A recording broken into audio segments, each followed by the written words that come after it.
Hey, people are still awake. I knew you guys would be. I was putting the finish touches on these, and I thought, oh well, let's do it together. What the heck?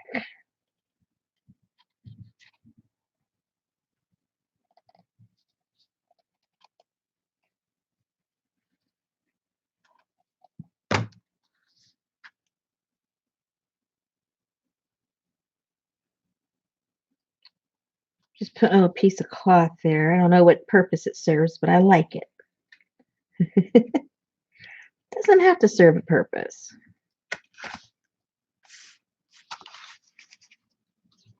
Question: can shellac be removed and reapplied? I messed up. I don't know. The answer is I don't know. What did you mess up? Hey, Mitz. Tamar, what did you do?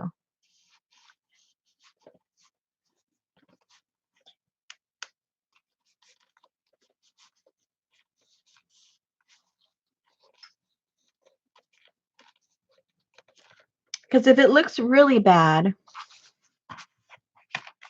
I would paint the whole thing white and then just start all over. Hold on. Hubster just came in.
My husband just came in. He's trying to find me a computer to buy a computer.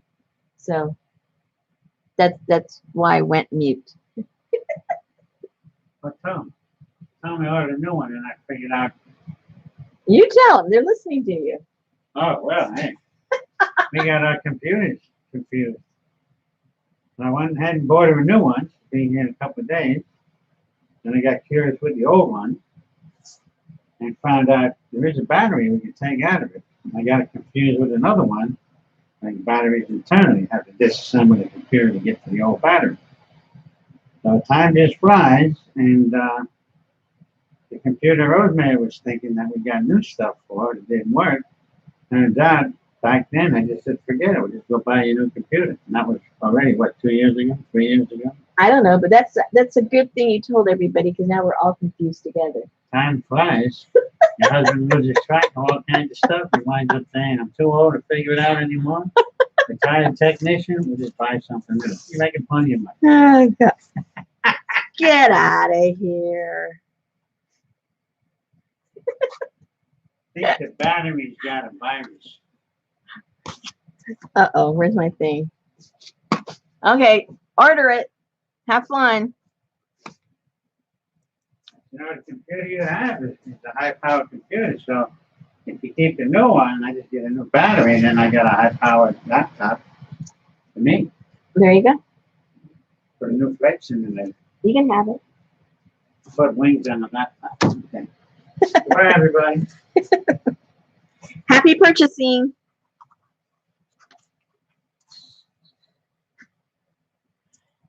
Okay, you guys know, those of you that have been around long enough, you know my issues I've been having with my laptop. That's why I got this desktop. And it got so bad, my laptop, that it won't charge. I have to have it plugged in or else it won't work. Thus, you know, not exactly very portable if you have to have it plugged in somewhere. So I told my husband, I said, forget it. I am so sick and tired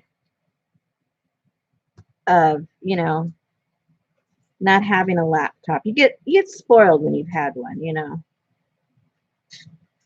So I told him, you're in charge of the hunt. Go find me one. And then he started tearing apart the other one. Because we got our computers confused. The last laptop I had, you couldn't open it up and replace the battery. So when it got to the point where it was falling apart and it was the battery also, I couldn't go anywhere. So we got a new computer. And so I think either I'm confused or he's confused. I don't know. Either way, the computer doesn't work. But for $29, he can order a brand new battery for it. And it is the internal kind. You can switch it out. So anyway, but in the meantime, he had already ordered me a computer when we figured that one out. So who knows? Who knows? Done. It looks gooey. Okay, if it looks gooey, it's because you put too much the first time, or you didn't let it dry before you put the second coat, or you didn't mix up the shellac before you put it on, or you did all three. I'm not sure tomorrow. So what I would do is I would just sand it down very lightly. Then I would paint the whole thing white and then start from scratch. Because even if you want it to have the amber shellac look, it still works. If you paint it white, the white will also take on the amber look.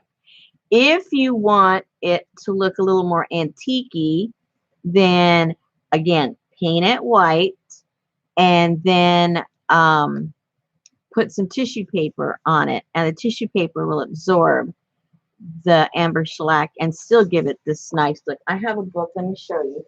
I've shown it to you before, but it'll help you to see how you can fix it. Hold on 1 second.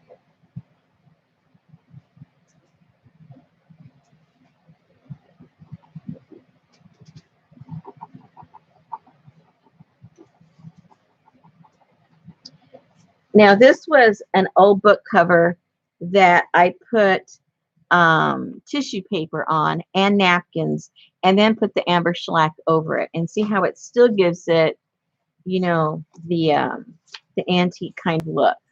So if worst comes to worst, paint it up, or even if you don't want to paint it, put the back side of the napkins, cover the whole thing with those back side of the napkins, and start decorating the way you want it, and then come back and put the shellac, and it'll give you the exact same look. So all is not lost. And if you mess it up again, just do the same thing all over again, and you'll have a very sturdy a very sturdy cover. So don't worry, it's all good.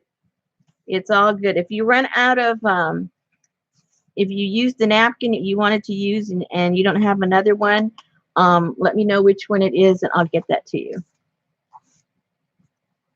All is good.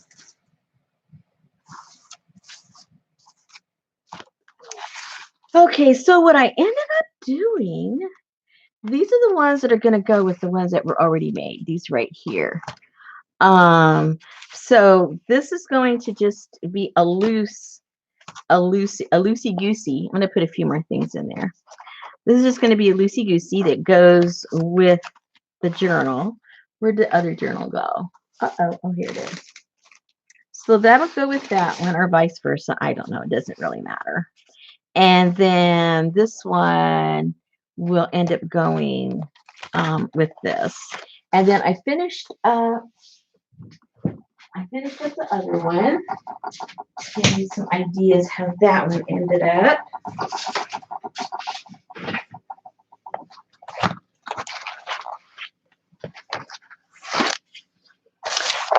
So with this one, this is the one I was just gonna make up as it. I need to put, hold on. I got distracted when my husband came in. I have the lid off of my very expensive fabric tack. It's coming out the top. And I think when I got up, maybe I dropped the lid. Give me a second. I need to find my lid. Okay, here it is. Let me clean the top of my glue. The volcano erupts. Okay, there we go. Okay, that's all taken care of. So this is the one I'm making. I know, Dawn, isn't it crazy? I hate that. But I love the glue, so I can't complain. So this is going to be more like a mixed media. Remember, I put a bunch of the clear, what am I talking about? Plain papers. I've got all different kinds. But in the front is one of the pockets, so that if you're going to use it as a glue book or whatever it is you're going to do with it, you can put your, little supplies here in the pockets. There. So that is, and that was one of the origamis we did when we did the little show and tell the other day. And there's her little OB. I put it down here on the bottom.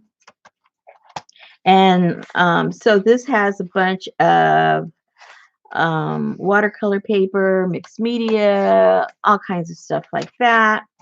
And then the back one over here. I didn't know if I should glue the front down or the back down, but I liked the OB on there, so I put it upside down when I glued it. So that's one we did together. And then this one has a bunch of stuff too. And then I put some of the napkins that had been in the original kit. So if they want to, do whatever, they've got the stuff if they want to glue it down. So that one is done. And then,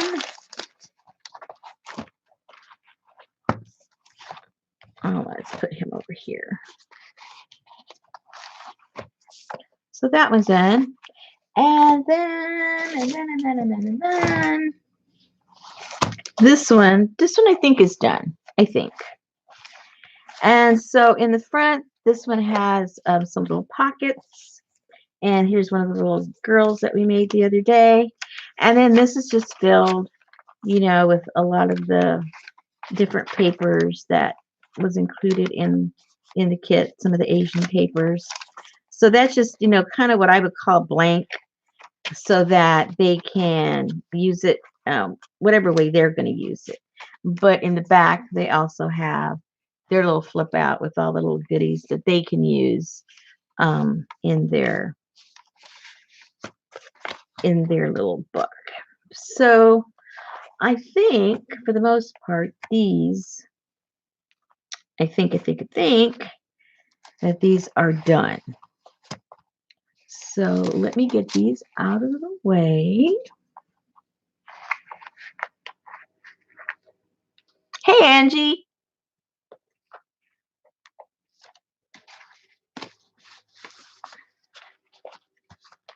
Okay.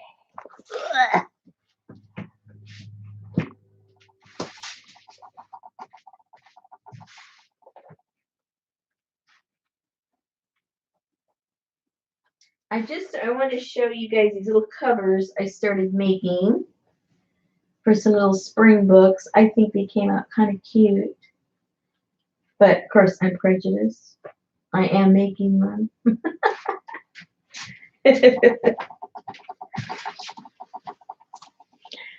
I'm not done with the covers. This is just the beginning. But I thought they're so cute. I found this fabric with these little birds.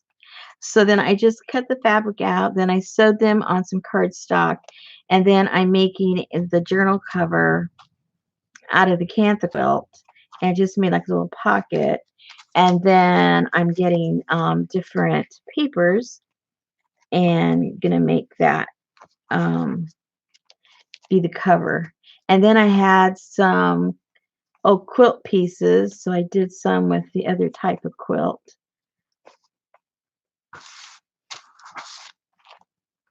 But I like the ones with the cantha quilt too. Hey, Deborah. Hey, CJ. I got your message. Did you get my message? I had already sent them out early in the morning when I got your message. So, I hope it's not a big problem.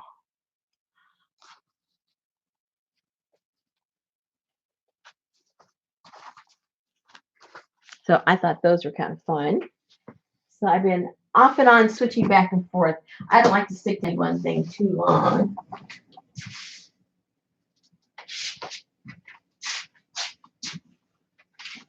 And what else? Something else I was going to show you guys.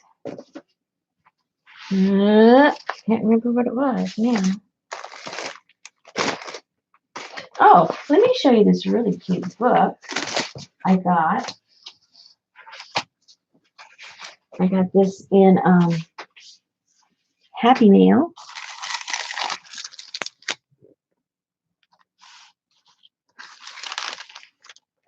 I just won't get it. Oh, okay. Hi, Elizabeth.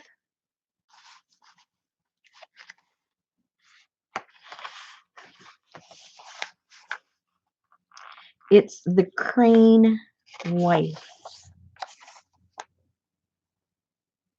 So here is Japan in the winter time. And he's going out, and here is the beautiful crane that had been hurt. And he's telling the crane not to be afraid, that he'll help him. And look at that beautiful picture. He gets the crane. He's got it wrapped up with a ribbon. And he takes it home, and the wife goes, "What the heck are you doing bringing that crane home?" No, she probably didn't say that.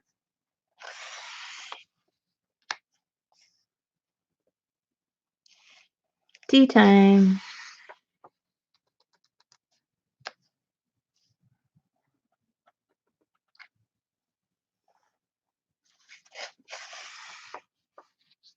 He's a lounging.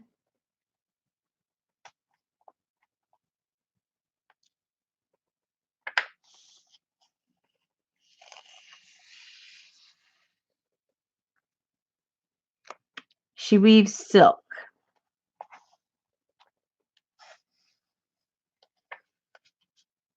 That's all beautiful woven silk that she does.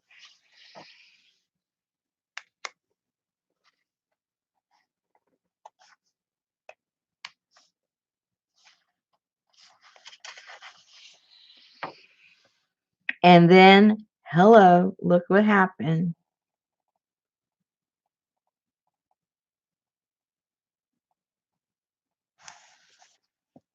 She wasn't weaving the silk.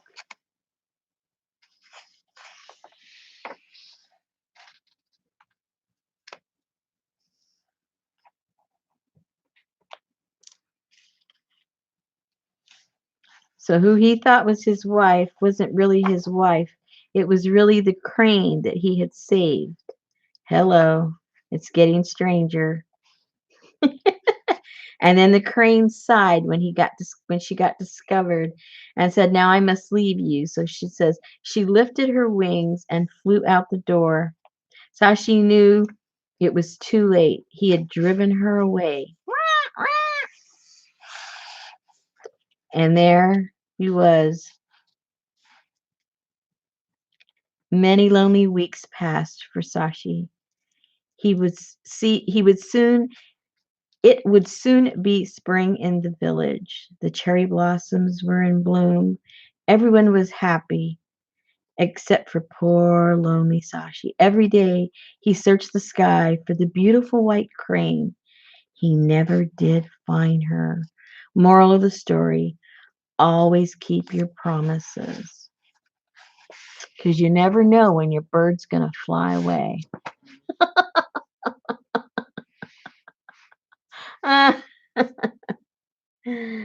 Yep. Isn't that pretty? But I mean, the illustrations are so pretty. So pretty.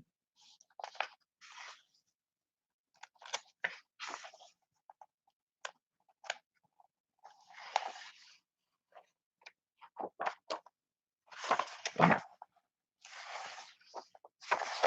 Anyway, so I get to use that sometime soon. Sometime soon.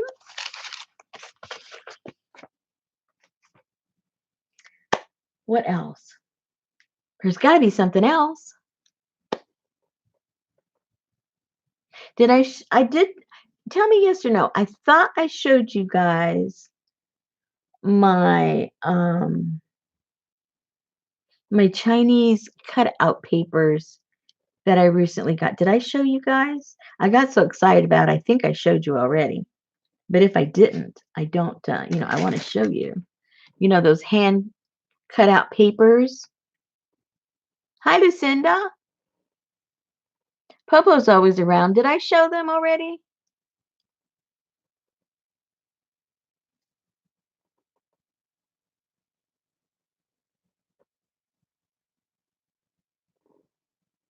Don't answer all at once. You haven't seen them. Well, if you haven't seen them, maybe I didn't show them. Well, good excuse for me to show them because I think they're so pretty. I love excuses. Now, where did I put them? Here they are.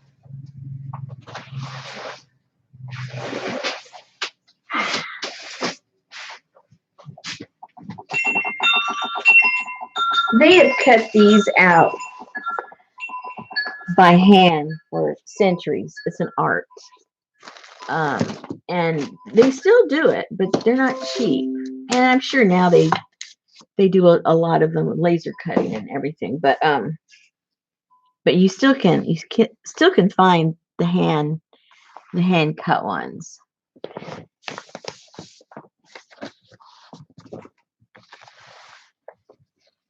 Let me move this before I hit something and I lose everything. I'll throw something on top of it. It'll hit a button, and that's the end of that. She wrapped them up in some beautiful. I don't know why I thought I already showed you guys this. That's okay.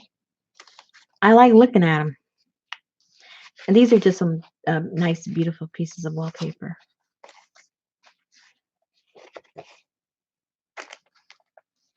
Ooh, are you sure I did not show you these guys?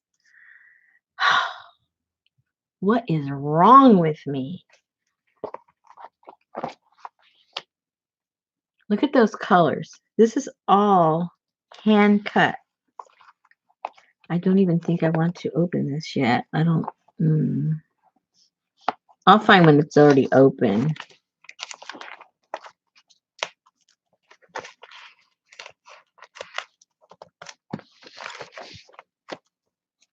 No, it's not open. I'll find when it's open. But anyway.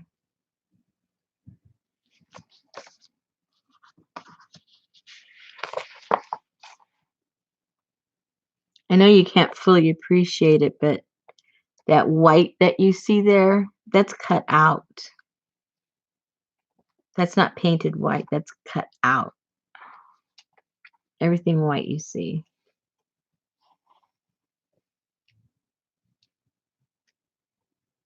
She could be one of our funky fish, huh? She almost looks like a mermaid. With those seashells down there. That's probably what she's supposed to be.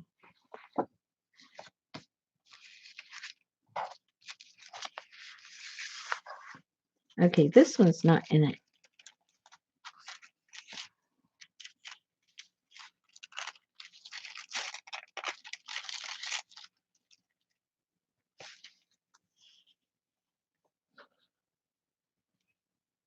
Do you see what I mean? That's cut out. Whoops, I can't see that. Hold on.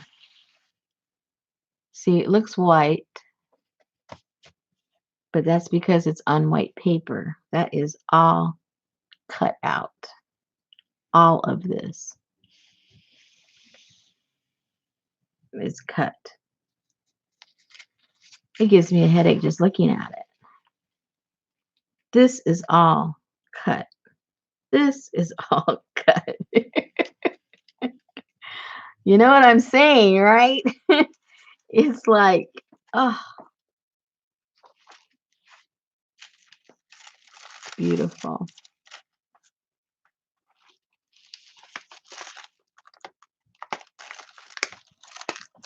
Uh-oh.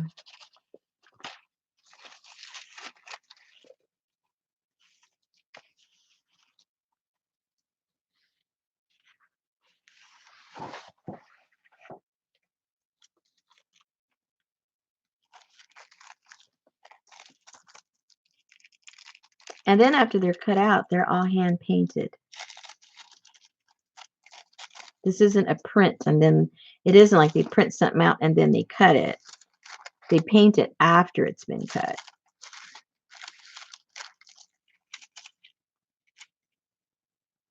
And it's almost like, I think, it almost feels like calligraphy paper. Not if you've touched the Japanese and Chinese paper, that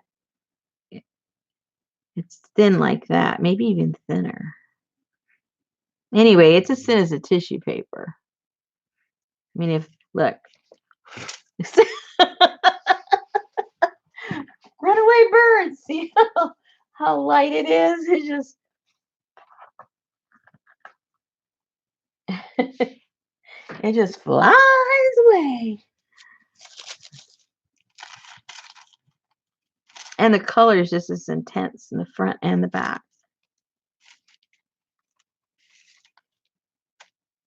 That's how thin the paper is. The paint or ink, whatever it is they use, just gets absorbed and goes all the way through.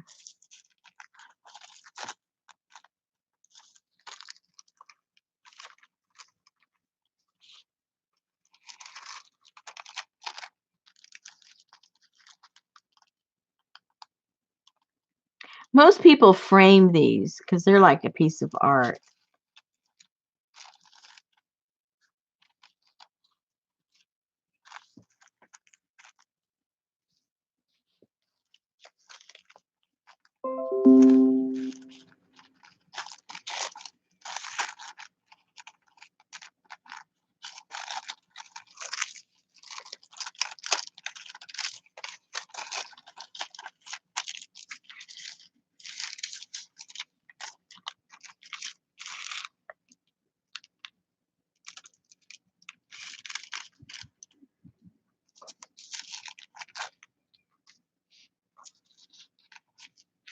I really like the colors on these.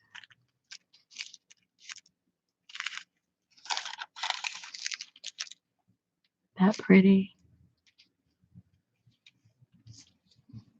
What do I do with them? Right now, I just drool over them. That's all I've been doing lately is drooling over them.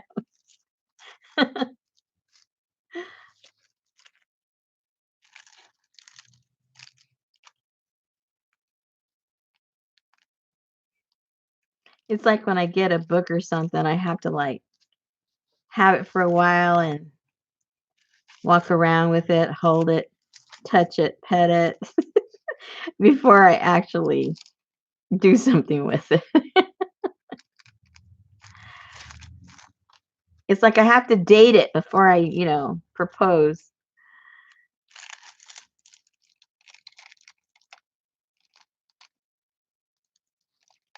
Hey, Peggy.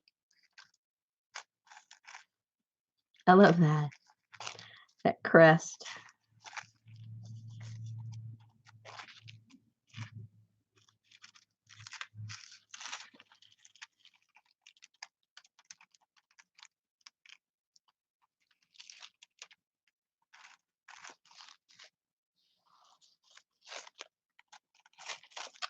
Butterfly. Butterfly.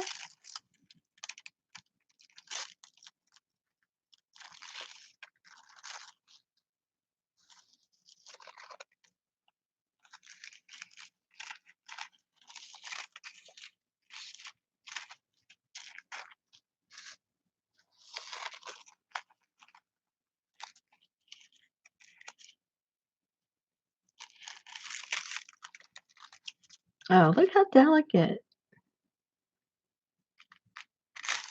And the in between.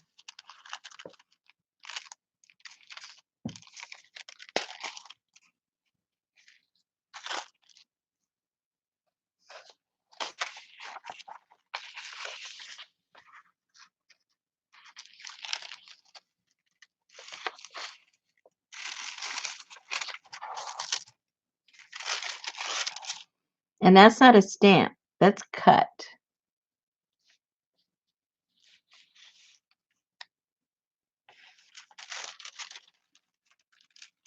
See, this one already has like a mat around it. I don't know if you can see that. It's almost the same color.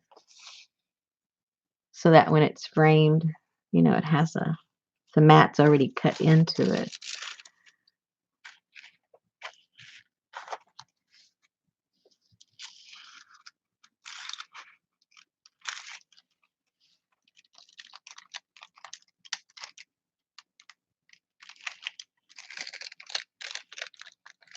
And so that's just showing like when you would put it in a frame, if you put a color behind it, you see how?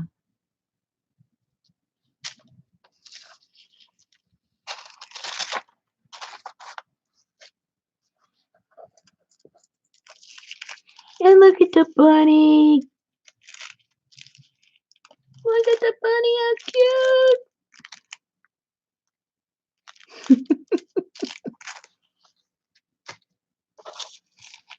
And I think that one of my favorites are the fish. Look at these fish. They're like dramatic koi fish.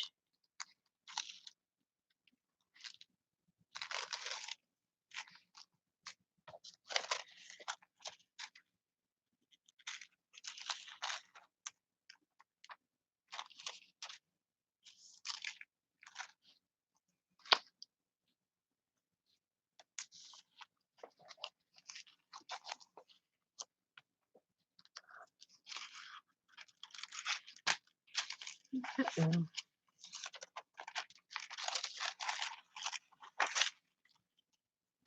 But look at that. Look how delicate.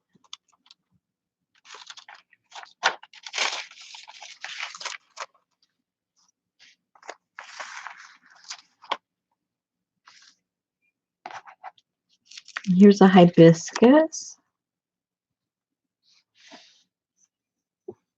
Same thing, that's cut. Orchid. That's cut.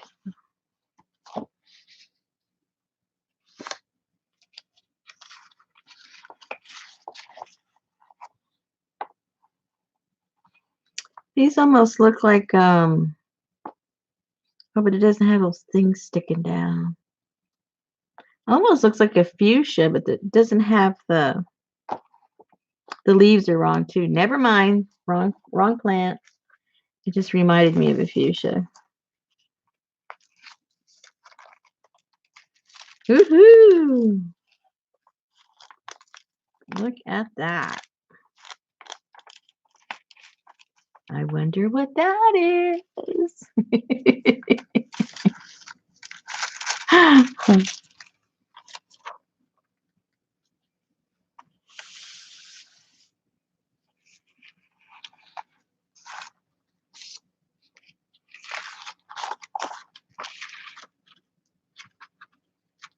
I bought these, Deborah.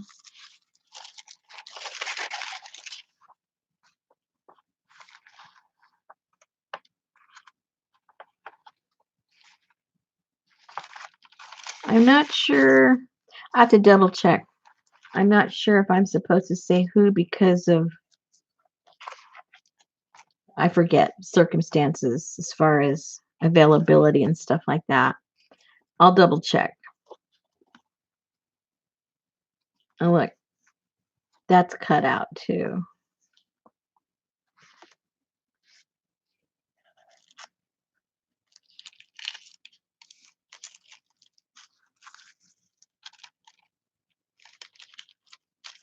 Oops, that got.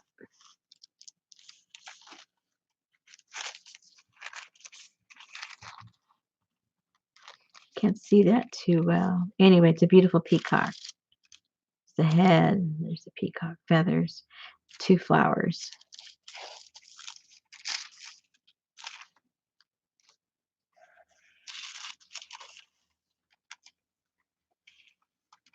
Pretty bird, pretty bird.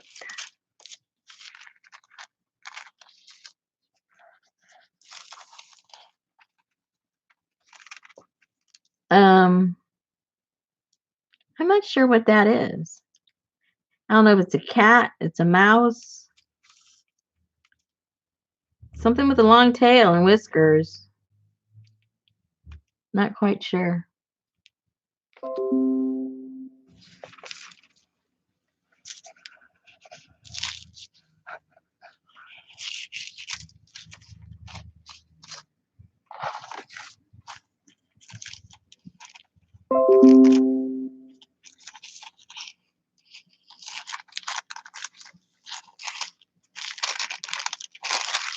Look how pretty that one is.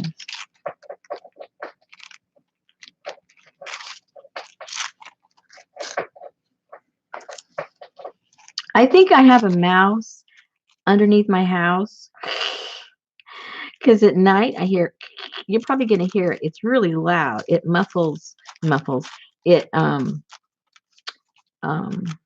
muffles is the back is the exact opposite word that I'm trying to think of. It what's the word? Now all I can think about is that word. Oh gosh, I'm going brain dead. Anyway, he makes a lot of noise because I think he's scratching on the wood and then it just vibrates. Looks a little bit like a quail, doesn't it? Tail's too long, but he looks like a quail right there.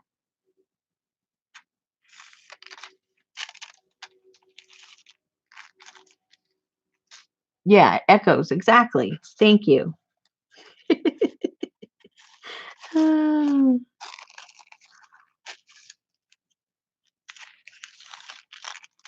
I'm glad you guys know what I'm talking about. You can clarify it for me.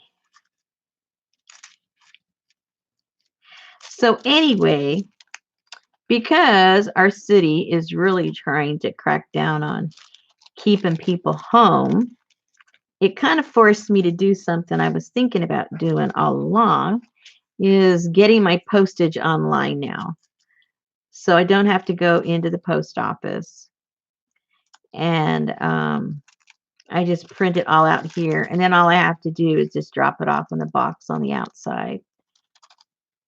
And I can do that at any time, day or night, right? So that'll make it easier. for my orders instead of standing in long coughing lines. Uh-oh. Whatever was in there is missing. Let's see if it fell out over here somewhere. Oh, look at that fruit. So anyway, I decided to do that. It kind of pushed me into doing it. I've been, you know, thinking about it. So pushed me into action. So that's good.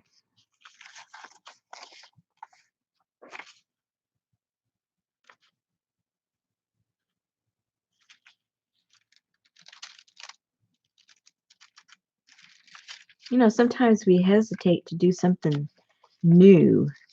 I don't know why we do that. Well, I do that. Let's put it, let me emphasize it's me, not you guys. Oh, cool.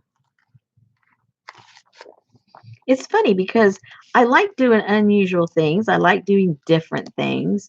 But every once in a while, there's things that I just, I get stuck in a rut, always doing it the same way. And I kind of hesitate to change, which, you know, is counterproductive.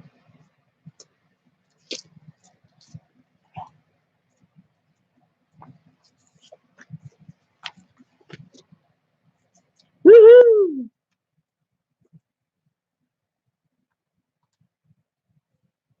Pretty. All the cherry blossoms.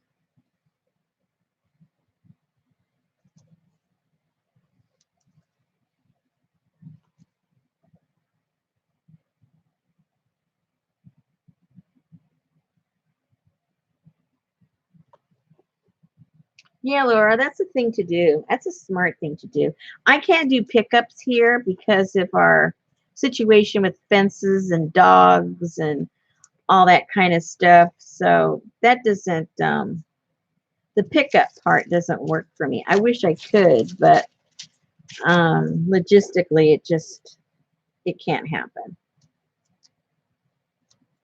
Because see, I have my mailbox is really on the outside of my fence so that the mailman can just put my mail in there. And, we have the yard locked up because we have big, potentially aggressive dogs to strangers. And plus, sometimes there's loose dogs in the neighborhood and then they get all worked up. And so it's kind of protects everybody.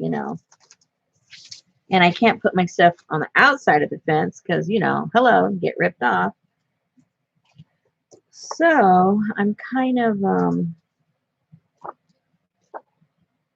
for now anyway, I'm kind of stuck having to take it all in, which is fine. It's still easier than standing in line all day.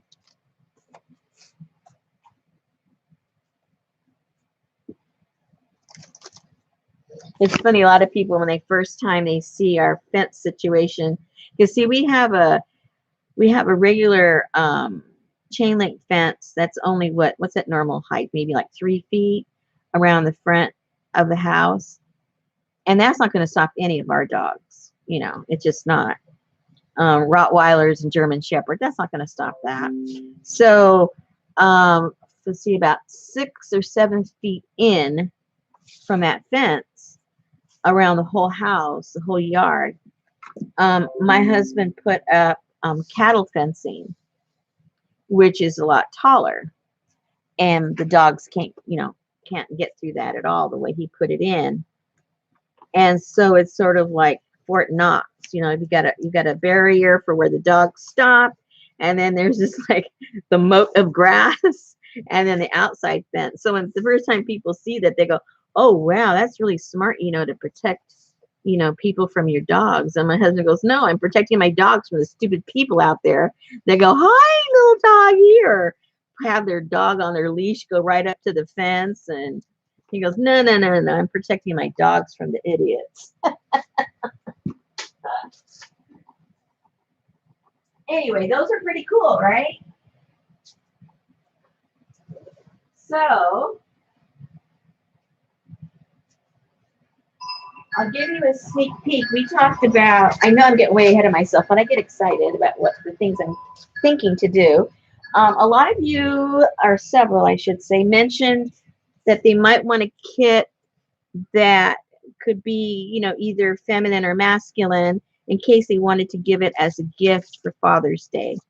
So the next kit that we're going to do, that's what I'm going to do. It's going to be sort of like, I'm thinking like, I don't want to say steampunk because it's not.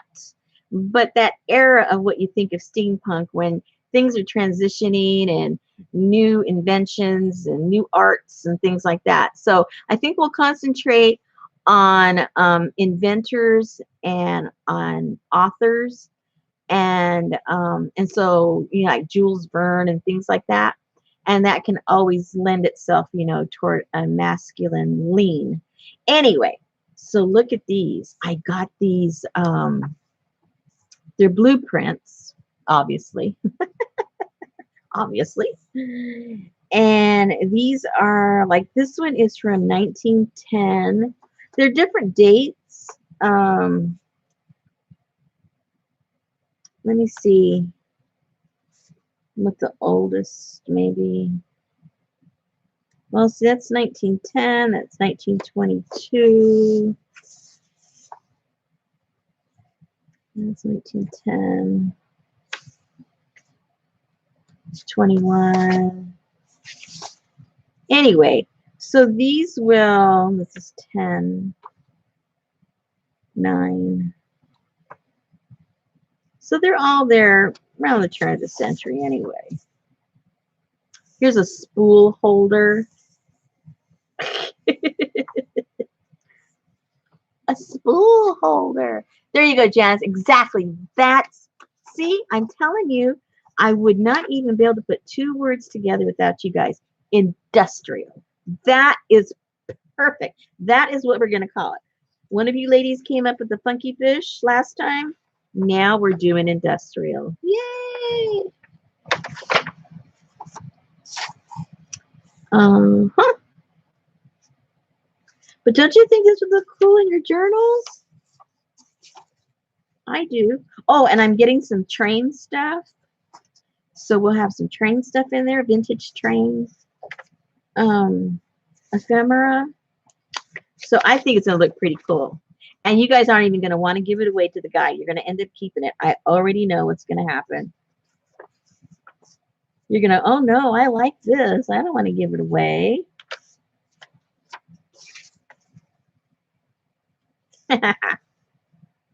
And because of the age, you guys can go ahead and, copy, scan, print, whatever it is you want to do with them. Because they're, I think the newest one is 1922 so far that I've seen. Uh-oh, here's a 57. Okay, maybe I won't give you guys the ones that you can't copy. I'll stay in the 22 and 9 and all that kind of good stuff.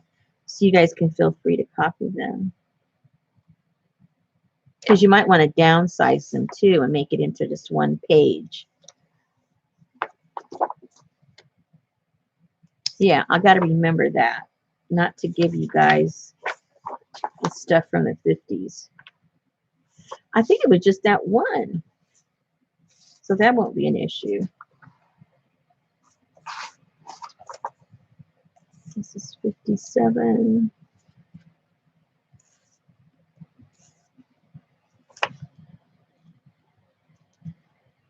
And then that's 30. So it's just a couple of them. So that's no big deal. Yeah, that won't be a big deal at all. I got plenty. What is this?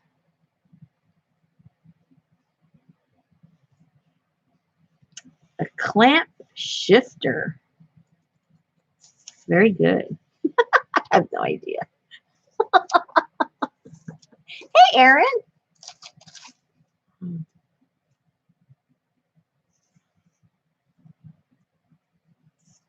Okay, 42. So we don't want to do the 40s. Remember, I got to keep it in the 20s. 20s and older. Just to be safe.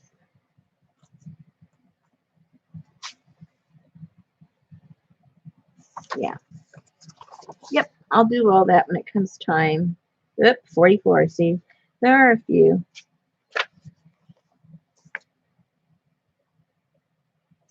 No, this doesn't have a date at all. Oh yeah, oh 09. Never mind. Never mind. Never mind. Never mind. Never mind. And so you see some of them, have seen too much light and some haven't. So it changes the look completely.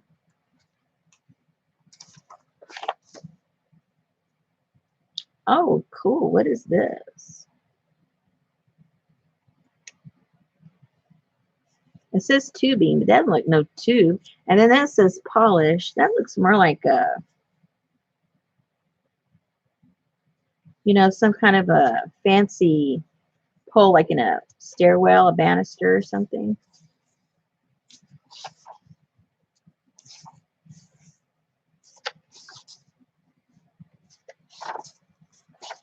Anyway, I've had fun collecting for this one, you guys. I don't have everything yet, but I have a clear idea of what, I want it to look like, which is half the battle. If you don't know, see, I have, I don't know if it's unusual ability. I only say it's unusual because my husband says he can't do it, but I see things finished.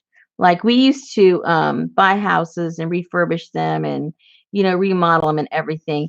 And I could walk into a dump, a total dump, walk in there, and in my mind, I can see exactly how I wanted to finish it. I knew exactly what it looked. I knew if it was going to be appealing, and then I knew if I wanted to buy that house or not. And if I didn't think certain things would work, or I couldn't do this and couldn't do that, and it didn't look right, I'd say, no, this isn't going to work for us. And we'd move on. And my husband trusted my judgment because over the years, he obviously found out that whatever I said worked, but he can't do that about anything, and I can do that about most things. So I guess I'm just a very visual person, and I can visualize stuff. So when it comes to putting these kits, I think that's why I have so much fun doing it, because once I get the vision and it becomes very clear, I know exactly what I want it to look like when it's done. Boom, I'm in the hunt. I'm in the hunt for all those things because I know it's going to work. I just have to find the stuff now. So anyway, like I said, ladies, you probably won't want to give it away once you make it. That's what I'm thinking. That is what I'm thinking. And then I was thinking, I don't know if I should combine them or it should be one. Maybe I should make two separate ones. But I still want to do that apothecary one. So I've been collecting stuff for that. I'll show you what I've got for that so far. I don't think I'll combine those, even though it is a little more on the masculine side. Uh-oh, where's my stuff? Where'd it go? Oh, here we go.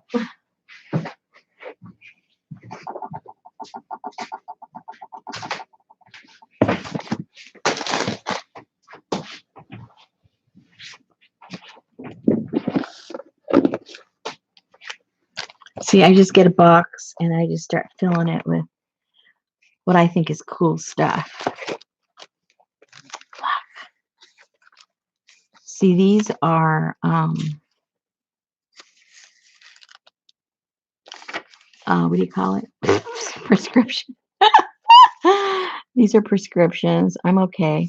This is 1902. 1902. I guess all these are from 1902. I don't know.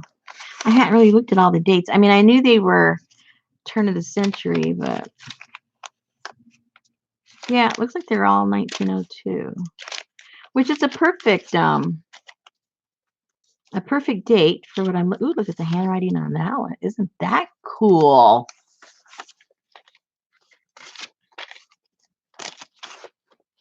I tell you, I have more fun putting these kits together. I used to think making the journals was the most fun.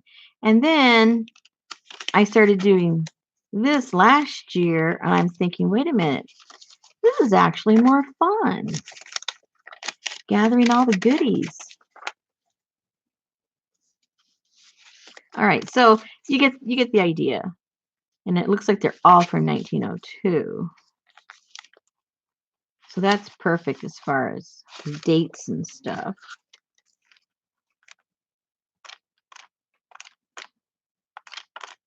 Yep.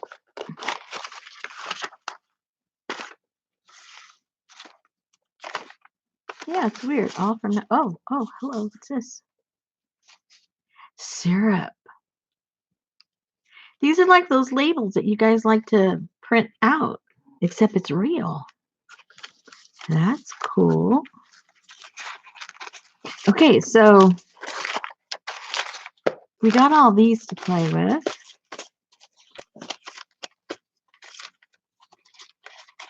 Yeah, before exactly.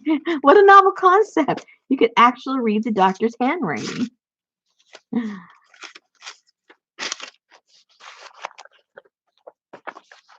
And then these old druggist labels. They're a little more modern, but I'm sure you guys can make them look a little more funky. That's your job. You're making the journal. I'm just providing you stuff.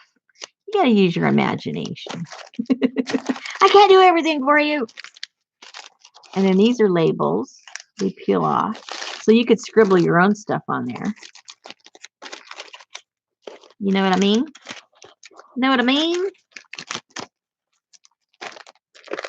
So I got several of those. Ooh, I got more. Because that fell out. Oh, there's another one. So I have plenty of those. That's not a problem. That's not a problem. Oh, these fell out. What are these? The same ones? Yeah. Oh, this is 1888. A little older. 1890. 1888. 1884.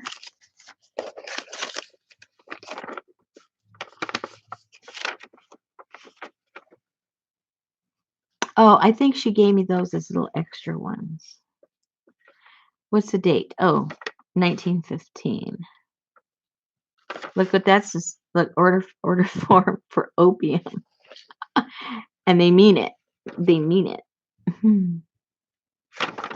Okay, so that's cool. And then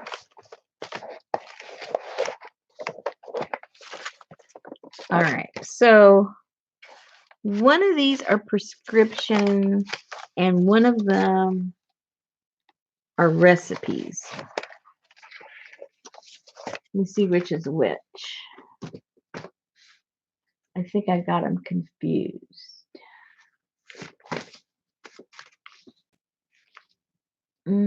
I think this is the recipe one. I think. I might have gotten them confused already. Because when I get stuff, I just put it all together and then I'll figure it out later. And then, no, these look like recipes too. You tell it's a recipe. Well, I'll figure it out later. But anyway, this is some of the stuff I'm thinking about with the apothecary one. So, anyway, this will all be, now the more I look at it, yeah, this is definitely a whole different kit. As opposed to putting it with something else. Right. You agree, right? You guys agree with me, right? Right. That's all right.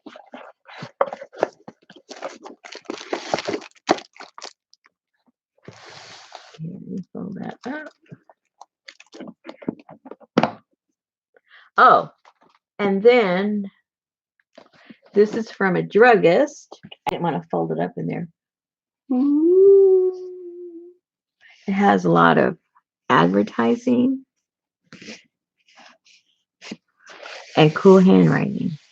Now, I don't have enough of these to have one in the kit, so I'm going to be these will be copies. But this is, what was the date on this? Oh, I'm looking all over the place. That's the date, 1893. I'm going, where's the date? It's big enough. It's right there.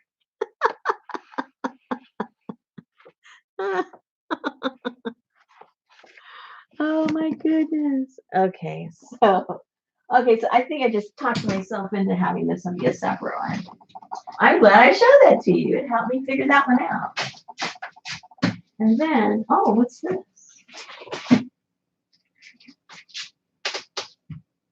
Oh, this is the one, I think, that looked more like a prescription.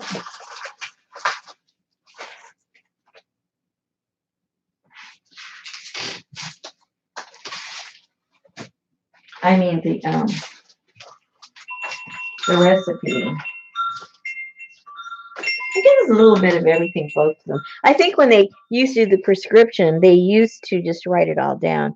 But you can see that this has all of the, the chemicals names, the elixir.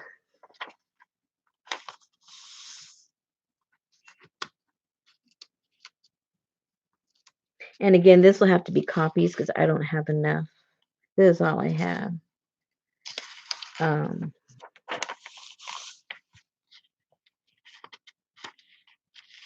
But at least of the prescriptions, I have enough for you guys to get originals. It's cool.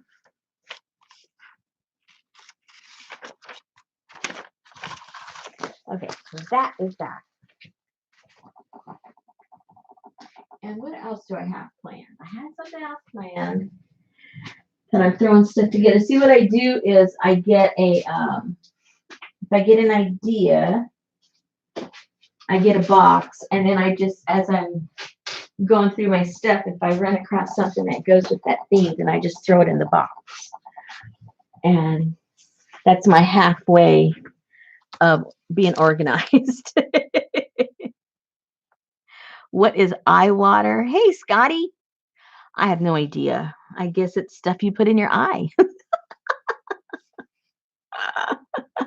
I know, I'm being a smarty pants. I guess that's what it is. I don't know. Next thing I have to do, those of you that have already ordered the Kaboodle kits, they almost all of them have gone out.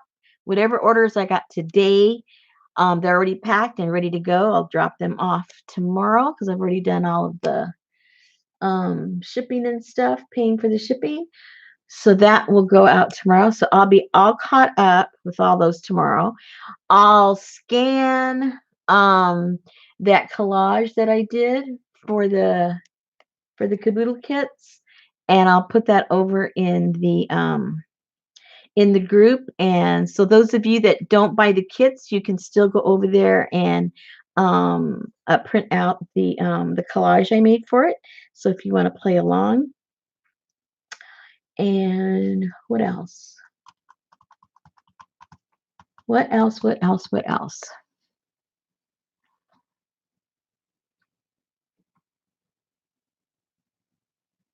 No, vanilla extract. Well, to make it taste, make the medicine taste good, maybe.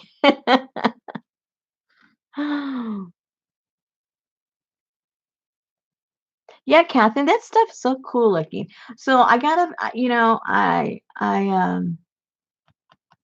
the problem is finding enough of any one thing so that everybody gets, some kind of an original. But if I can't get enough of one particular thing, then I look for something that's real similar, and that way it's comparable, that you're still getting something unique. Let me see. I can't think. Any questions? I like questions and I can answer them. Otherwise, I have to think too hard. Hmm.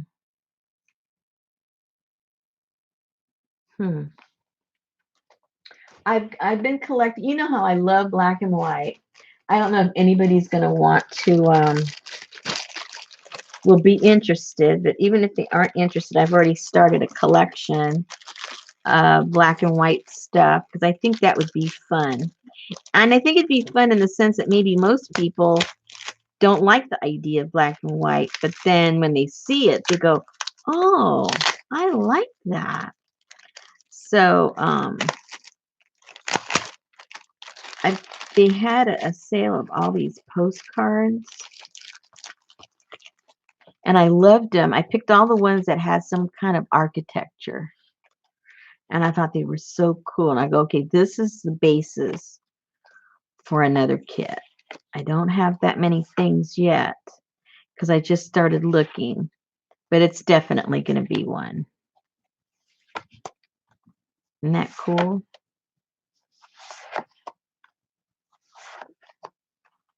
And of course, some are repeats because it doesn't matter if other people get the same thing you got, but what you get will all be different.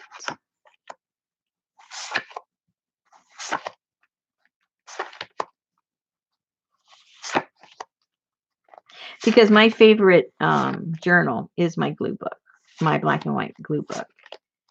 And I started a new one.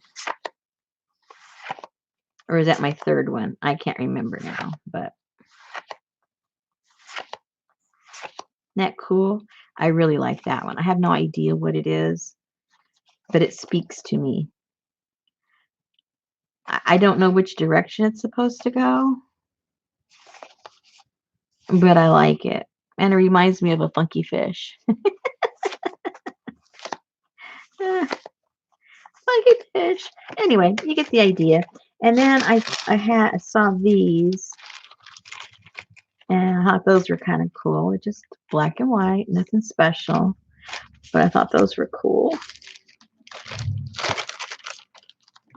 And see, when you put a bunch of not so special things together, that's when they become so special. So that's in the works. So if you guys have any requests, throw it out there. And if it inspires me or if I have stuff in that category, I can start a pile of that stuff and start collecting those things to get that going. The ones I started off with at the beginning were the Asian one was selfish. I love Asian stuff. So that was for me. The Frida one was for you guys. I know a lot of ladies, in the mixed media world are very inspired by Frida. I'm not one of them, but I did it for you guys and I thoroughly enjoyed it. I think I'm a fan now. So not so much of her art, but of her. I do like her. I'm still kind of creeped out by her art, but but see, I'm glad I did it. It was completely out of my zone and I really appreciate that you know, that I took the chance. And so that's why I encourage you guys to take chances too, because you just never know.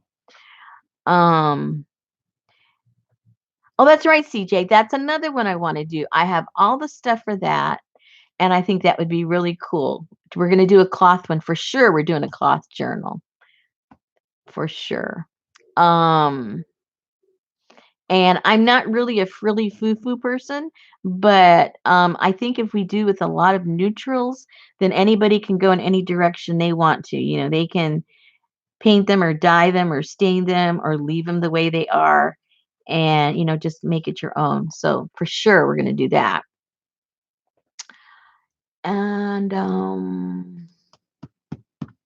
then we did the funky fish. I don't like, I'm not like into the fanciful mermaids, but when I started thinking about making them quirky, then it kind of interested me.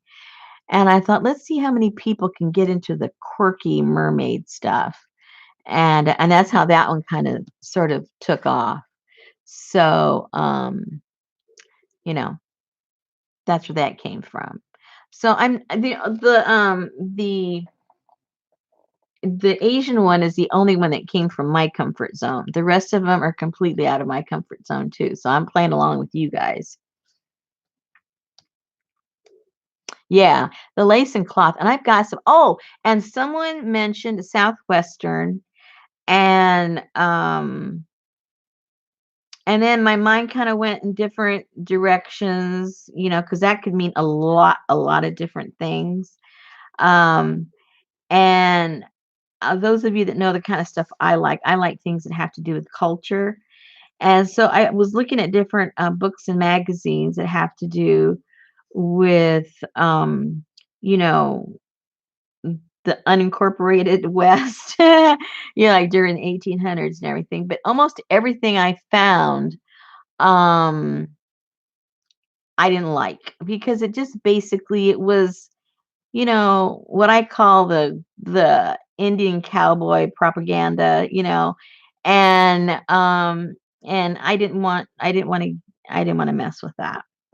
And there wasn't hardly anything that I could use that wasn't really promoting that agenda. So I kind of put that on back burner. And then I thought, well, why don't we just, you know, see if there's interest in just doing American Indians because the culture, the language, their arts, um, you know, just everything about them is just so fascinating and so interesting. I thought, well, if we approach it from that direction, it might be kind of cool to do that. So I've slowly been putting a few things together. I don't have a lot because, to tell you the truth, it's hard to find anything um, that doesn't, you know,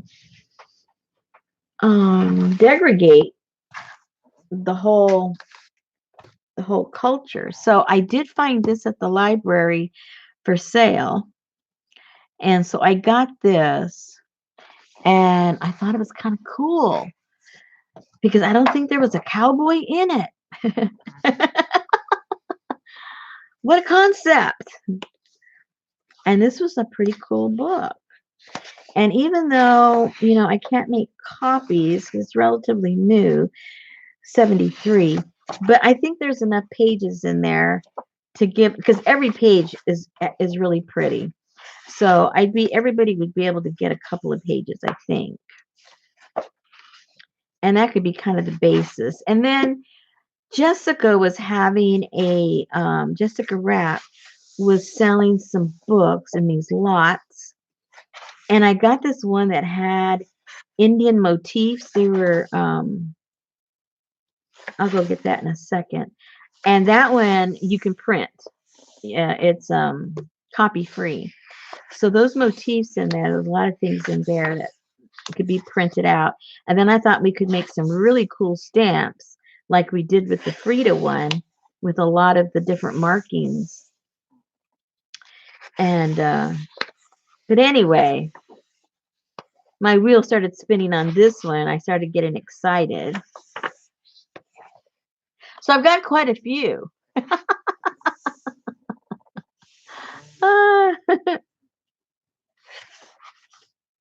I guess I do have quite a few already in mind. I need more months in the year.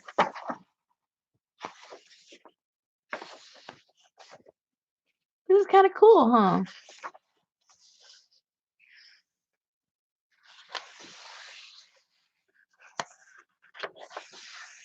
Oh, and then just to be silly, I came across these napkins. Where are they?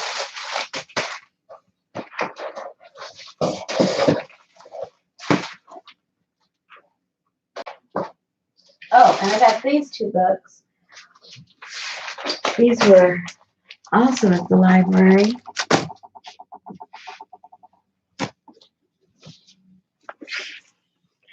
And this is a pictorial history of the American Indian. I know you can't read that, but that's what that says.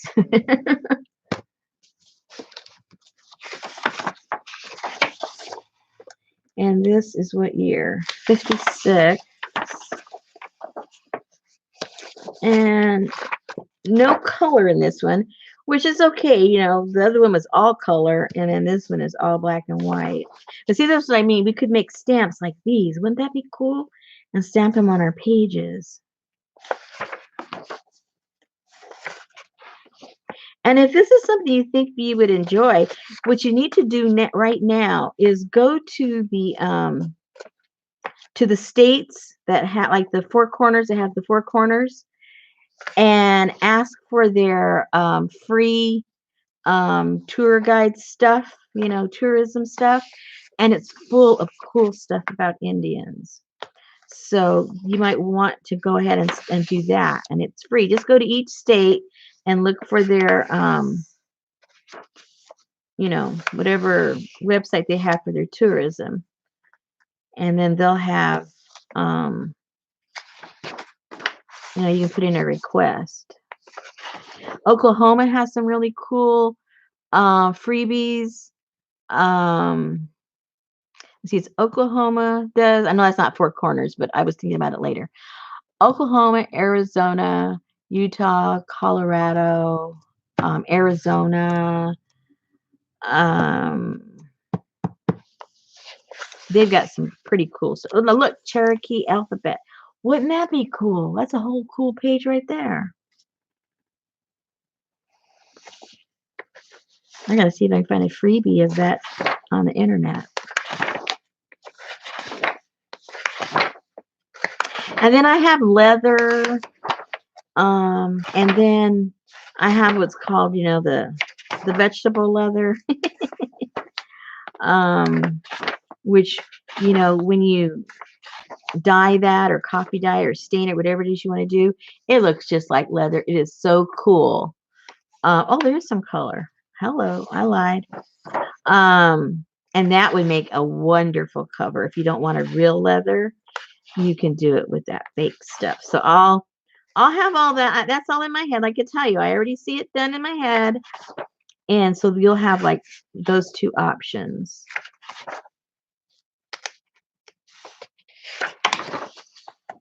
Cool. But anyway, we got to get past the funky fish now. Most of you, I would say maybe half of you have already done your Asian one, or you're working on it as we speak. So that's fantastic. And if you guys have any questions, feel free to reach out to me if you have a problem with them. And if you're not part of the group, I suggest you go join the group, because then, you can pose a question there, and there's, you ask ladies a question, everybody has a comment and answer for you. And they've been posting pictures, and they're fantastic. Their stuff looks way better than mine.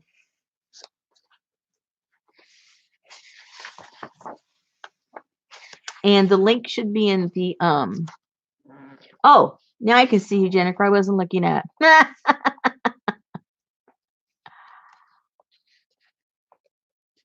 Cool. She's already ahead of me. Ami sees you.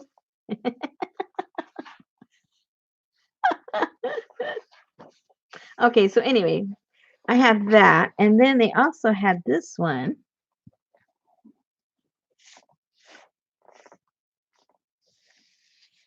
And I think these are the only 3 I have so far. But I'm still on the hunt. I'm on the hunt. Look at this. Now, these are all color. This is artwork that have done about Native American Indians. Now, keep in mind, I'm just showing you these, and that's maybe most of the stuff I'll have access to. But remember, the Americas is not just the United States, to be clear. I know most people in the United States, we're so egocentric, we think that the Americas is the United States. No. You have North America and South America. They're all Americas. So when we talk about the American Indian, we're talking about the Americas. So keep that in mind, because you've got the Mayans, you have the Aztecs, you have a lot of cool stuff to pick from, but it's just that, this is what I have. This is what I have. But I'm going to be on the hunt for other stuff. Let me get real quick those that I got from Jessica. And I'll show you that stuff. Oh, and I found those. Isn't that cool?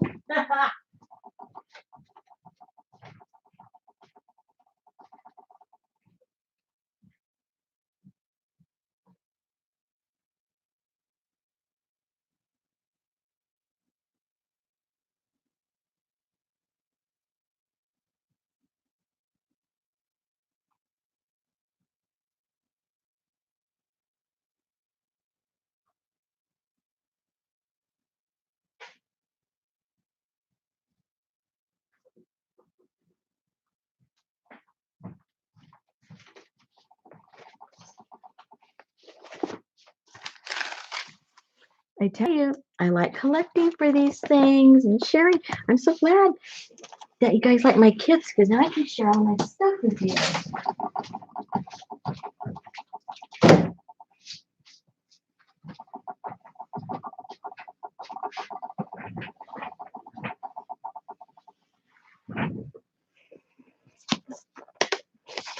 Okay. So, whoops. What happened? Oh, I don't want that rubber band to attack me. Let me move this over.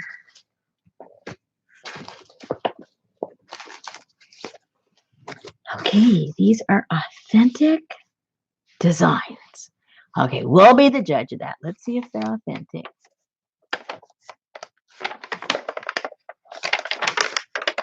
Now, all of these had a little bit of water damage. That's why they were got rid of. But that just makes it have the yummy sound.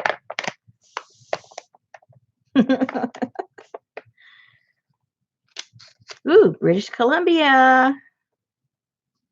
Basket making.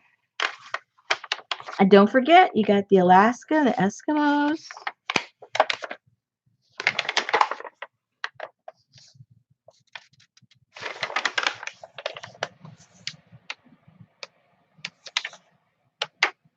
Hey, Arkansas. Hey, that comes from Arkansas. Prehistoric.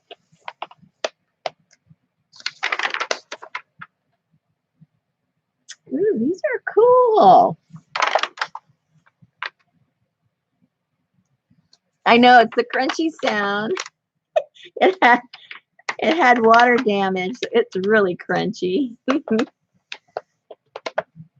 Anyway, so you guys get the idea. So now I have all these cool designs, and I can make copies of these. And if I find something that's a little bit bigger, then we could make this cool stamps, like like we did with the foam core stuff. I mean the fun foam.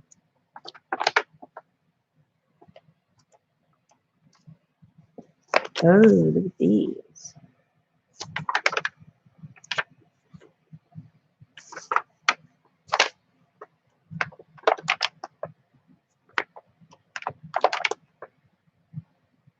I already see one journal cover I see is a bunch of feathers encased in wax. Don't you see that? I do.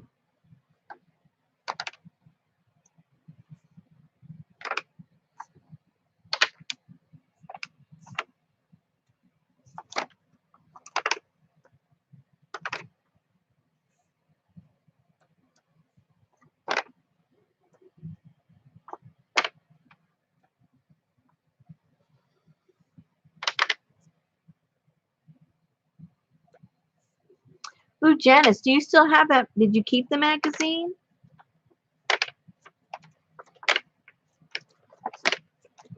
And you know what we could do too? Remember that little crazy thing I had where I was trying to weave something? And there's a whole bunch of videos on how to make your own little loom out of, cardboard and stuff. You could even weave a little something and have that glued onto the cover of your book. Wouldn't that be cool? Anyway, you get the idea with that one. Now, these are Polynesian. Now, the Hawaiian Islands, they are part of North America. I know I'm stretching that a bit, but still. Look at these cool things. I doubt we'll go there. I think on another one, we probably need to do some kind of tropical island something, something, something in the future. And we can get into all the Polynesian influences, and the different cultures and the different islands. That would be fun. Look at that. We could do some fish printing with the real fish. What's that called? You guys know what it's called.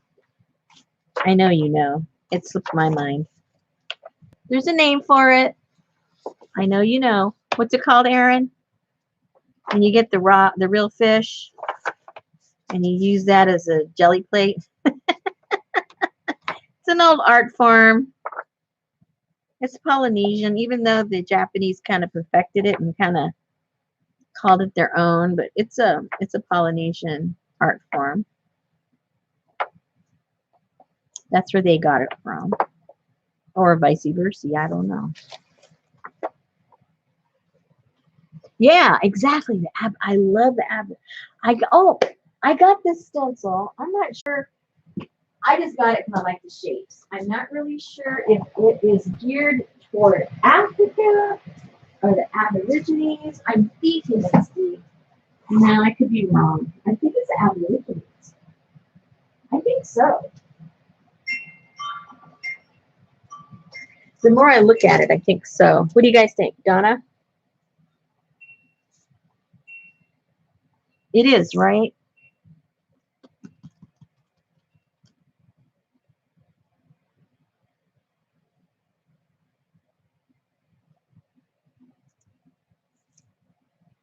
I like that. But anyway, so this is the Polynesian. Very cool.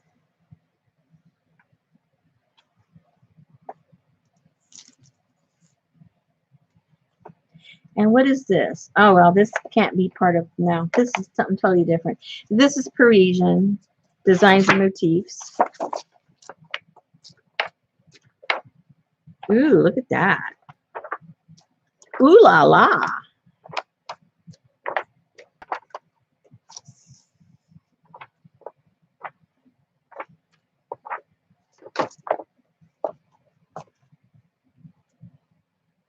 And this is Jewish motifs. Ancient Mexican designs. That would be probably the Indians, the Mayans, and ooh, yes, hello, look at that.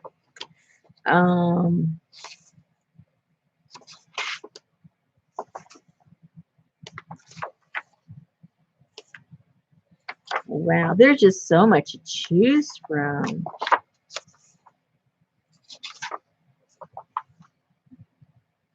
I know it's not Paris, it's the other Persian. I realized as soon as it came out of my mouth.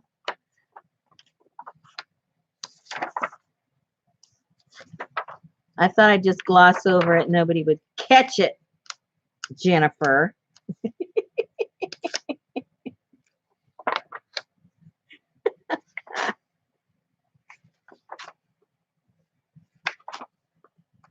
Ooh, look at that. See, we could do that with the phone. That'd be super simple to do.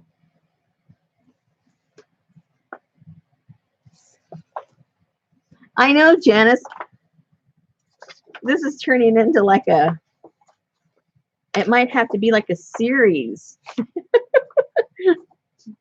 North America, Central America, Southern, yeah, Central, Southern. We got 3 or 4 going on. Then we got to get into another hemisphere. Oh my goodness. Okay, then we got the traditional. Well, this isn't part of America, but let's get it anyway. This is African. Let's take a look, see. Very cool.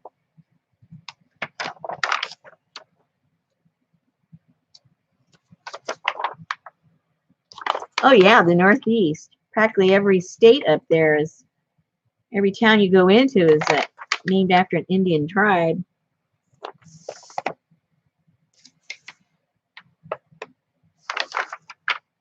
Oh, these are cool. Oh, cool stamps. Look, we can make those super simple.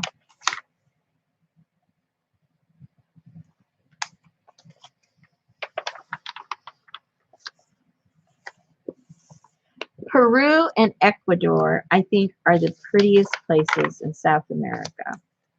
My personal opinion. Maybe because I really like the people.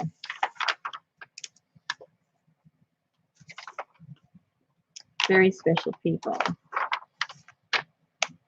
And I have some friends that are down there in Ecuador, and that other volcano is getting ready to go.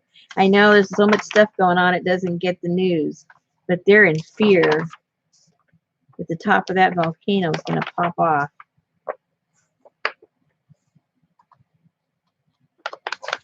So many people have so many things to worry about. And of course, down there in Ecuador, everybody is in the valley because you've got two big volcanoes. So obviously everything is downhill from, you know, there. So Russian motifs. That's one thing in culture I don't know that much about. When I was looking through this, I go, oh my goodness, I like their art. I didn't know I did.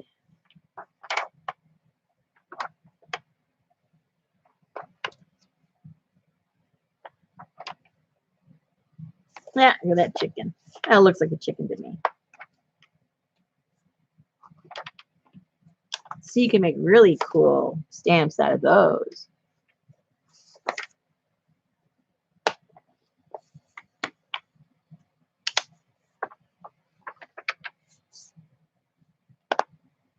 Yeah, Peru. They're very special people. Very special. You'd have felt the same way in Ecuador if you had made it, Jennifer. It's really nicer too. You have to be part of their family. They insist. They insist. It's true about most Latin culture.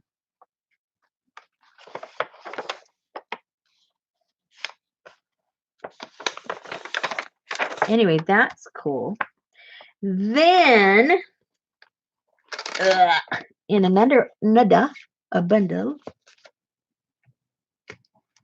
this one we got into like the Aztec stuff.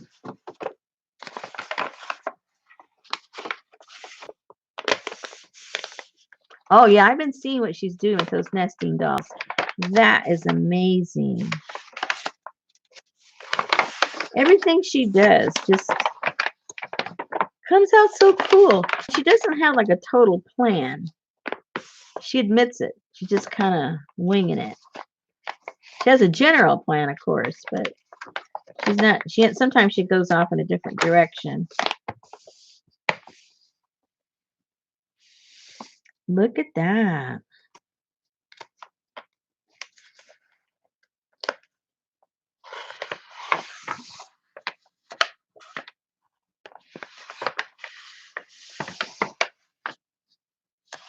Anyway, this is super cool. The whole thing is just like that. Look at that. Anyway, needless to say, I think we've got a lot of stuff to play with for that one too. And then we have Egyptian.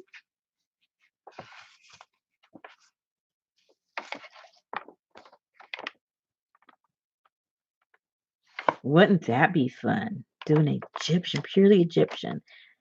I mean, I've done African ones, but I haven't done it by the country. I just did it by the continent. That would be really fun to do.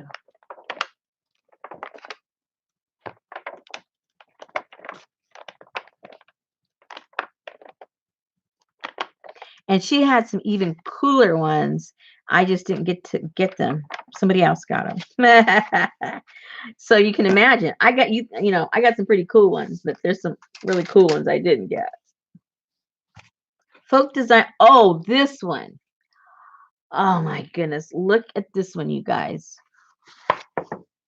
Look at this one. We're going to have to do a journal all about India.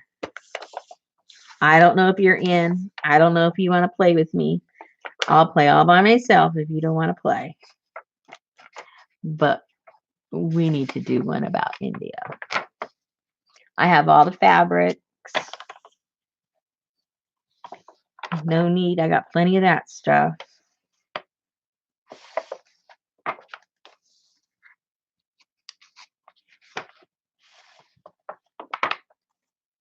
As far as color palette, I think India is my favorite.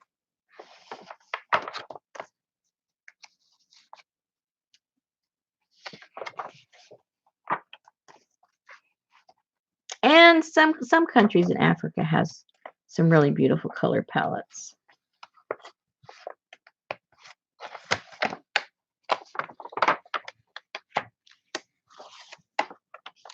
And we could, like, you know, get our own stamp, and we could stamp some fabric and make our own little trims. See, I'm already seeing that one done too. Oh boy.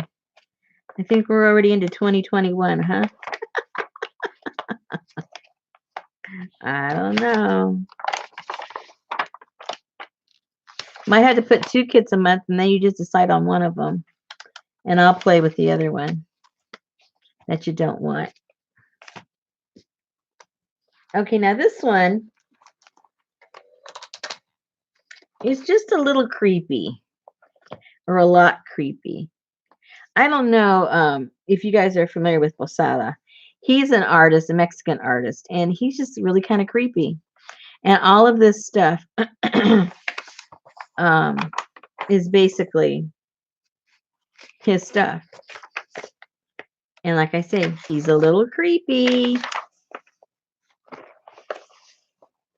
Well, he looks normal in his picture, but his art's a little creepy. There's his art.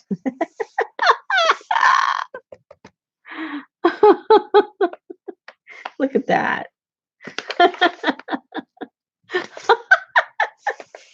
I'm telling you, I bet you him and Frida dated a couple of times. She put him over the edge, or he put her over the edge, one of the two. Look, see? There's Frida. Holding hand with her husband. Hey, well, let's... Oh, my God! I'm sorry. I'm sorry to getting too loud. I'm sorry. I'm sorry. I'm sorry. There she really is. I said that was her, not noticing that she's right there. Oh my goodness. And that is supposed to be her husband, Diego. I was totally joking. I saw the two of them holding hands. So I was saying she was Frida and that was Diego, except she's right there behind them. Oh my goodness. I'm sorry. I'm just having fun all by myself here. Oh, okay. Let me gather back. I almost have to go make myself some tea, you guys. I haven't had tea the whole time I've been here. That's been a long time. It's already 11 o'clock. Oh my goodness, that is so funny. I cannot stop laughing. Anyway, here I was making up a story, and they were friends. There he is, you know. Let me see. I bet you they're gonna have in here that, you know, that he started dating her and she dumped her husband, and, you know, a whole sort of story. She's got had all kinds of boyfriends, so I'm sure he was one of them. Oh dear. Look at this stuff.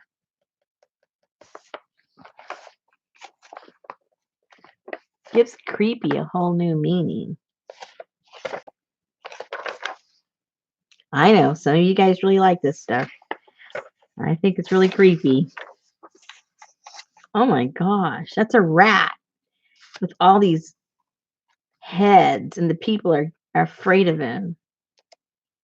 But knowing the way that they, you know, these were, even though they are creepy, but they were all at that particular time, these were political statements they were making.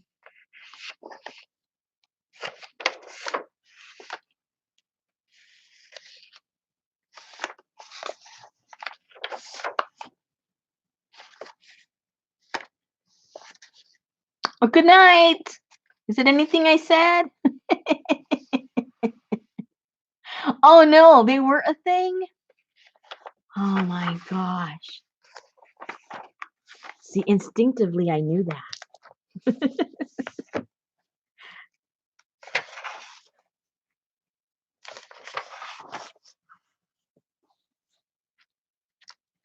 Uh-oh. Kiss my butt. Kiss my grits. A child with a face. Oh my goodness. Okay. Now see, this looks like her creepy art where she has body parts coming out of her body. The guy did the same thing. I tell you, they hung out a little too much together. Yep.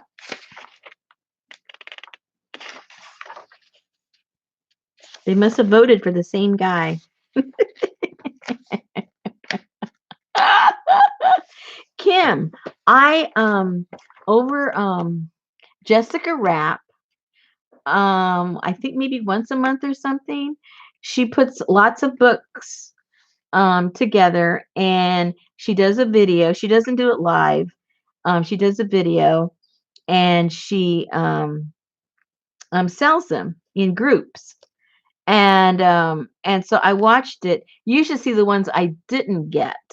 Oh my gosh. And where she got all of these was some local guy that was a tattoo artist and he had them and people could reference through them and design their tattoo based on different types of art. And I guess at some point, it rained, it got flooded, I don't know what, because they all have a little bit of water damage. And so he wanted to get rid of all of them. And Jessica bought them from him. And then the ones she didn't want, she put together and sold. So I was fortunate to get all this strange stuff. I love it.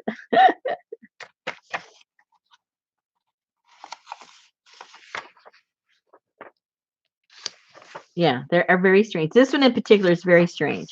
It's that Mexican artist, and I'm telling you, he hung out with Rita too long. And they both went off the deep end together. Yeah. Oh, and look, here she's got somebody blowing their head off, and over here someone's getting stabbed. And here's but if you look at all these in a political context, they all represent someone or some thing during that period of time that was influencing the government. Because during that time you didn't have democracy, you had socialism, you had communism, you had people that were trying to form unions, and the government didn't want to give the people rights to anything, and it was just all the elites and then all the poor people, and the only time they did anything for the poor people was when they wanted them to use them to go to war, and the story, same old everywhere. And so these people were extremely politically active, and they showed all that through their art. So you kind of sort of have to look through that lens when you look at all this stuff. And then you start going, oh, that's what that means. Anyway, cool stuff. Cool, weird stuff. I know.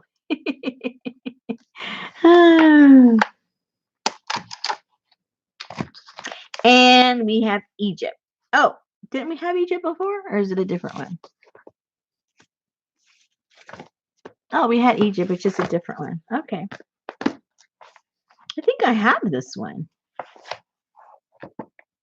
Matter of fact, I think I do have this one from before.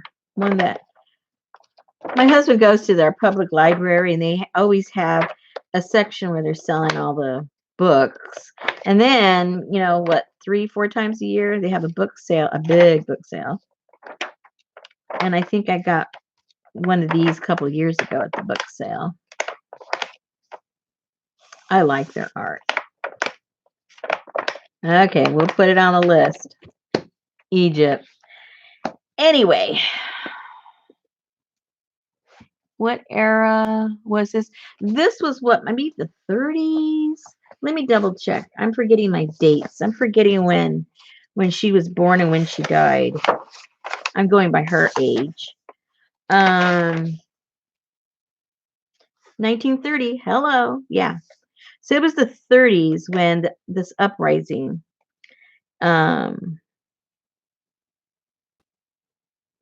No, it couldn't be. This is when those were published. It had to be before because that was when.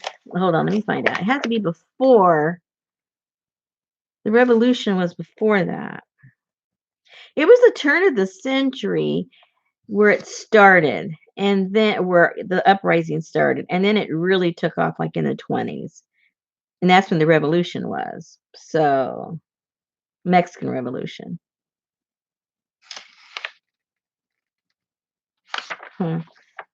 It's talking about something else completely.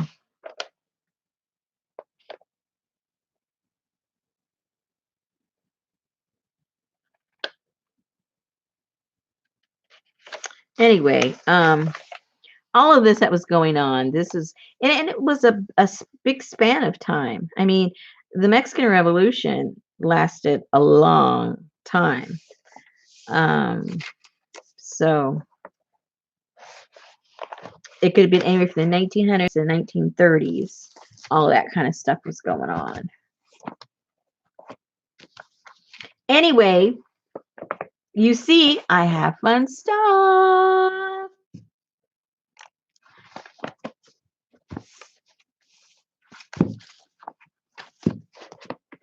Well, it coincided, but it was before before the Depression.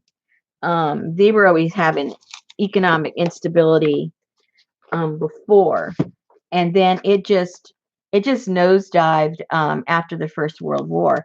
Mexico wasn't involved.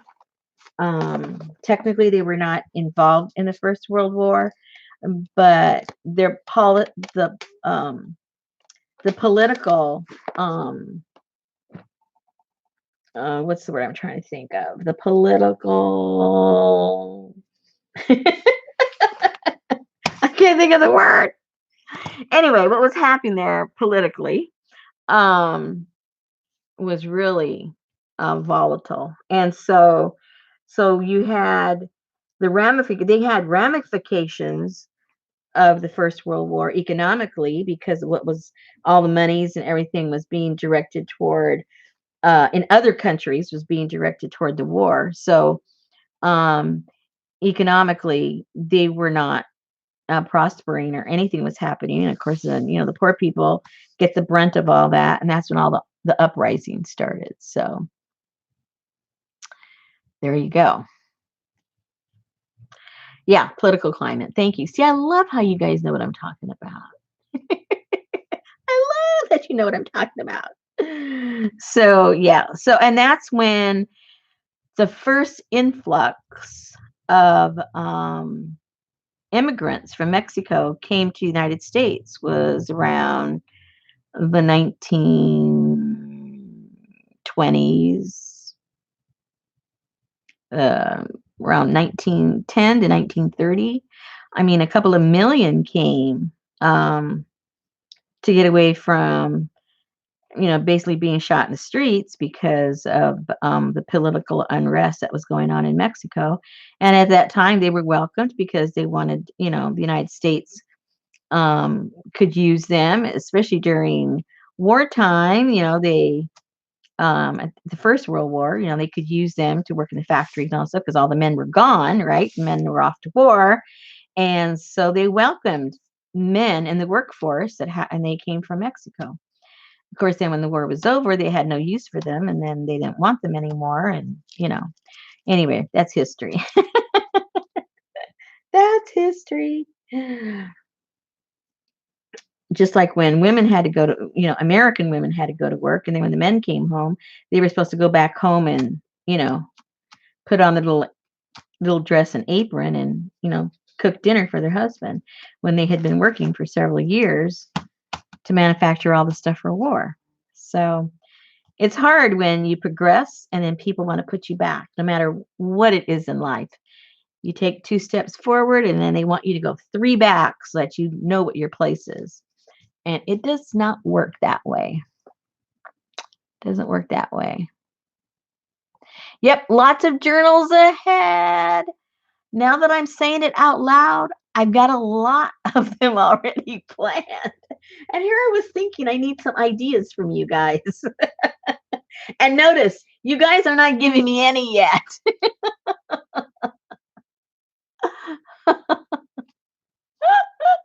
Oh my goodness.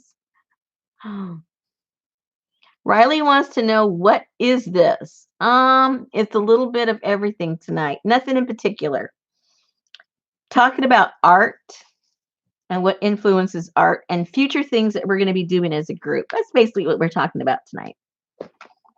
Just passing the time messing around and getting a brief art history. Yeah, where's Erin? Erin knows all these things. Where is she? Is she gone?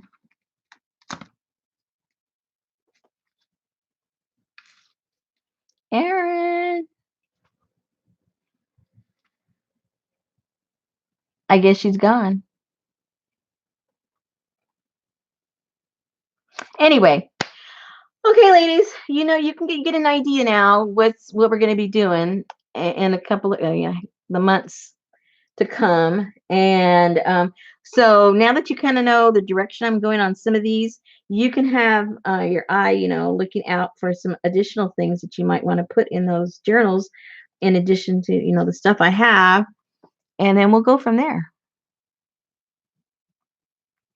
And like I said, all the stuff's already gone out unless something, unless somebody ordered something in the past couple of hours. Other than that, everything is in their packages. Postage is on everything, and I will be sticking them in the box tomorrow.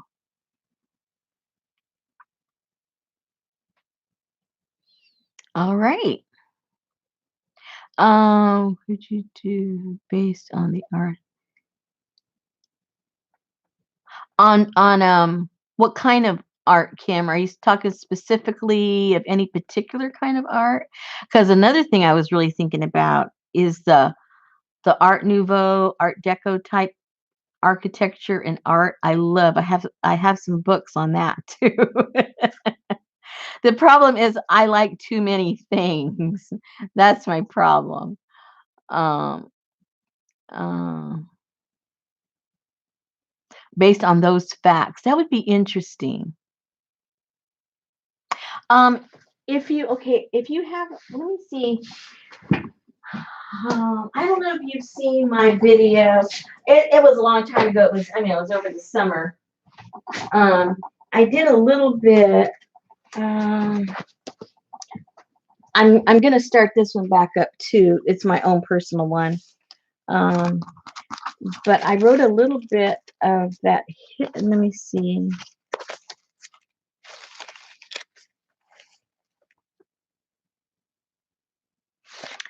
Because see, I had friends, and I wrote down notes about them because I put it in my video.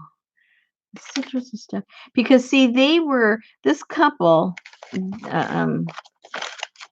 Gerardo and Soledad. You might want to watch the video. I'll put a link in a second.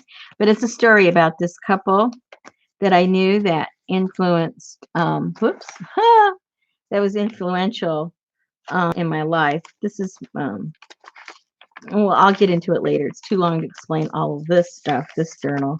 But I wrote down some information about them because they were from Mexico and they were born. I wrote down some little notes down here. But like I say, watch the video. I explain it all in the video. But they were born in late 1800s, right at the turn of the century. And so they were that's why I kind of know more about that time of history in Mexico, because they had told me all about it. And so during that period of time, if you know anything about the history there in Mexico, there was that guy called Pancho Villa. A lot of people have heard of him. He was sort of like, you know, a modern day Robin Hood for the Mexicans. He fought for the people. He was against the establishment. He was for the working class. He wanted them to be paid for their work. and so on and so forth. He wanted their voices to be heard. So that really got things going and churning. And then whenever there's an uprising, well, then, usually if it's against the government, well, the government's going to try and squash it. And that's when they started getting really, really tough on the regular people, that were just workers and peasant workers, and all the working class people were just really getting pounded by the government. And then that, like I mentioned before, that's like when the First World War started. So that's when they all started coming up, for a better world. So a better life. So that particular time in history is really, really interesting in Mexico. And there's a lot of stuff that was going on down there. So that's pretty cool backdrop for that. But then when you get up into some of the really beautiful art that you see when you in California, you have people like Diego Rivera, who was Frida's husband, once or twice. He came up and he did a lot of beautiful art up there. And that was like during the 30s, 40s, something like that. And so that's real interesting because all of his artwork, really, if you really look at his artwork, he's depicting what some people would call communism. But he was brought up, and there are some court buildings, there are some federal buildings that he did these beautiful murals in across the country, and they're still there. I mean, they're world renowned, the murals that he painted, and it really shows the industrial times and people working and working hard. But really, all of his stuff that he's really preaching is communism, yet they're still all up and running. Everybody's having fun looking at his artwork, taking pictures next to them. um, so that part is really, really interesting and fun to look at. And so there's a lot of backdrops to different forms of art that have been brought and embraced by the United States. And then when you start to realize what influenced their art and all that kind of stuff, then it's like, you know, because most people in the United States denounce those things. And here they were brought to this country specifically to do art under, administrations that were not for communism. They were like putting people in jail if they just, thought they were communists, especially everybody in Hollywood. So anyway, yeah, history is interesting, and the way the art, is interwoven into all of it. It's a lot of fun. So that would be a really cool journal to incorporate all those things. And then everybody could research like a certain artist or a certain time period or country, and then we could all exchange the stuff and throw it in our journals. That would be cool. I'm thinking about it as we're speaking. I'm liking the idea. I'm seeing it already done. So and so, okay, you do him, and so you do her. And then you make copies of whatever it is you find out, and then we get to stick it in our journal with some kind of representation of his art or her art. I'm liking the idea. I am liking that idea. The more we talk about, that's why we need to talk, and we get the ideas. Anyway, I'm going to find the link for this because the reason I say that is because you may not have watched this video. It will explain a few things, and I'm going to start this series up again. It might take me a while to find it. Talk among yourselves. Let me see if I can find this without losing. You know what? Most of you guys are in. Most of you guys are in the Kaboodle group. I'm going to put the link over there because I think if I go looking for it right now, I will lose you guys completely. So if you aren't in the group, go over there. It's down there in the description.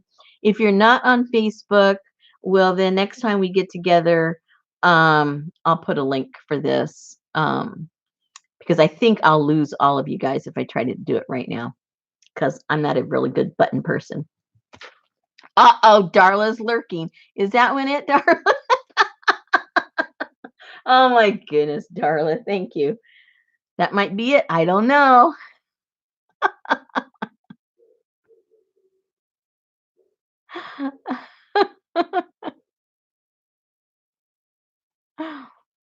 Yeah, there you go. Okay, thank you, Darla. See? I tell you, you guys are just too good to me. I don't even know she's there, and boom. Darla, how are your hours now? Are they better? Are they worse? It probably doesn't affect you that much because you do it from home, don't you, or not anymore?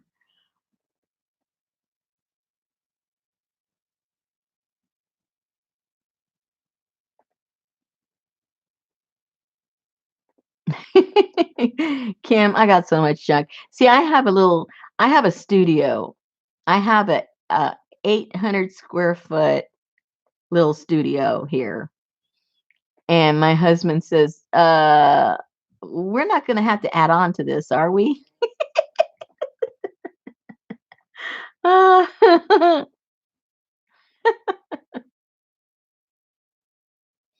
Oh, you still have to start early. Oh, man. Well, at least it's not as crazy it was at the very beginning for you, I hope. That was sort of like a ice water thrown on your face. Went from la di da, I'm enjoying my job to like, what the heck is going on? Kim, I do kits every month. Yeah, I do kits every month, and so the one we did in January was we used an old 1800s book, and we repurposed it and made a cute little journal. Oh, I have them over here. And if you know anybody that wants to buy stuff, send them over there soon because I gotta sell all these little journals. Where'd they go? All those little journals that we're making along when we make these kits. Because I can't sit on all these journals. So I'm gonna put these. I keep saying I'm gonna put them up, and I just don't. I just have to do it. This is the journal we did with January's kit. There's no more kits. I don't have no more kits, so don't ask. Do you have any kits? Nope, don't have any. This is what we made with January's. What did we do February? Oh, February we did Frida's. Let me show you what we did with February's. That was fun. Where are all my Frida ones? Oh.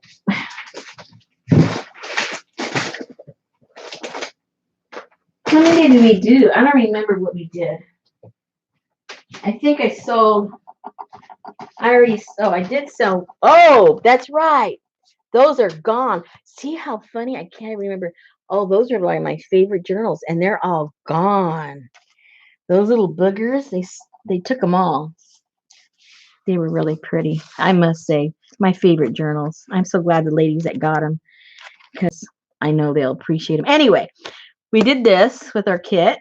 We learned how to do that. And then we did another one where we did a cloth journal, and we did transfers, and we did, where's the stamping? I haven't sewn that in yet. We made these stamps. We did a lot of stuff with this one, huh, ladies? And you got some of my eco dyed papers. That was fun. Here's some more stamps that we made. Anyway, and then we did another one. I guess I don't have one of those journals. Did they all go? And it had, oh, they were so cool. I'm sorry. I don't usually get all excited about my own journals, but I did like the ones with all the wire and Frida in the front, and I really did like those. So anyway, so that's what we did in February. And then we did, and we just did these this month. We're in March, right? We're in March. We did these in March.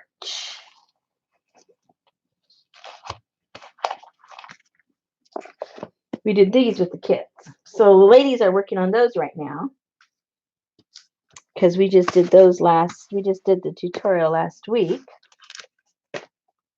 Oh, and we did little inserts to put inside with goodies and stuff. So that's March. So now the ones that went out, they are called Funky Fish. They're really going to be funky. Let me tell you, we're putting a little steampunk twist on fish and mermaids. Why? Because we can. Because we can.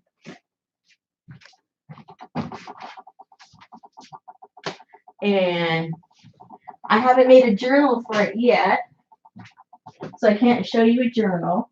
I don't have one left. Why did I think I had one of Frida's left? I guess somebody bought it. I don't see it anywhere. They're all gone, I guess. Are they all gone? Yep. I must have sold them all. I must have sold them all.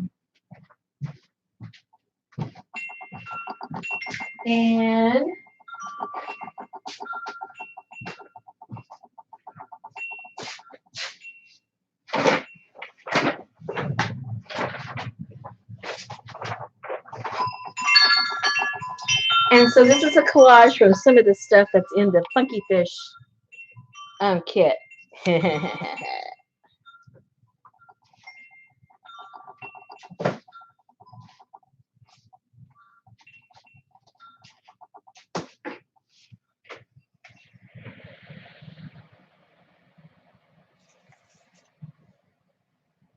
Anyway, so we're having some fun doing some crazy stuff.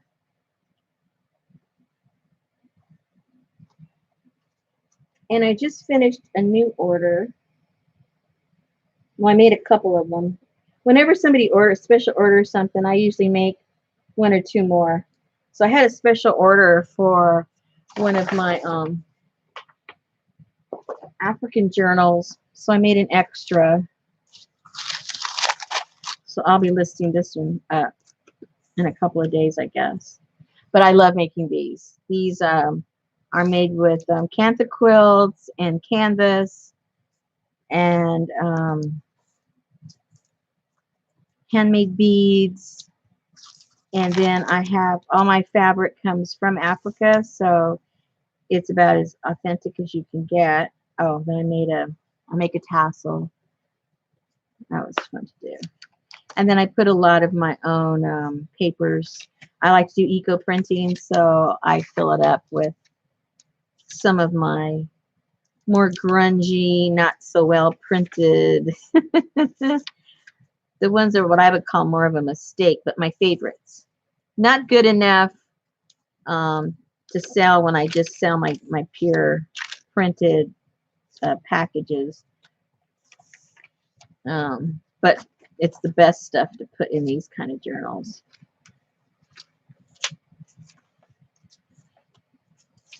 I actually like it better than the real prints.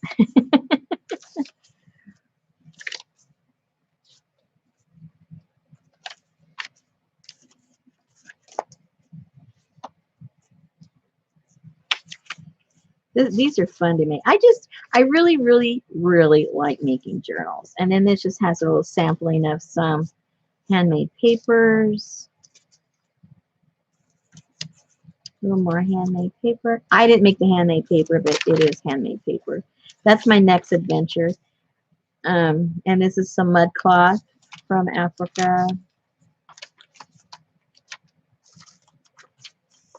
I hand stamped that with some stamps. And then some of my rusty fabric, I put a little bit in there. And then some more handmade papers. And then what I do with my journals is I don't really decorate what I would call decorate the inside. But then I always, whatever the theme is, then I always put little stuff that they can decorate. And fill up the pages with this ephemera. If I don't have real ephemera, I try to put real, but I didn't have hardly nothing that was real for Africa, so they're all print out. So then I just put some papers that they can add on there, and then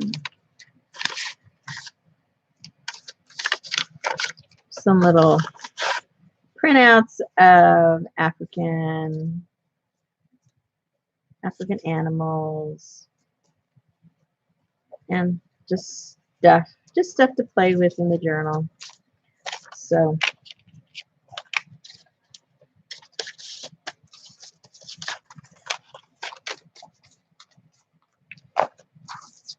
anyway, that's I just love making journals.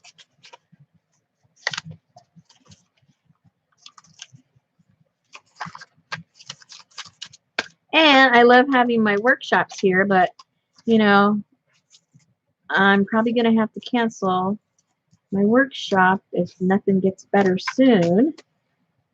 And,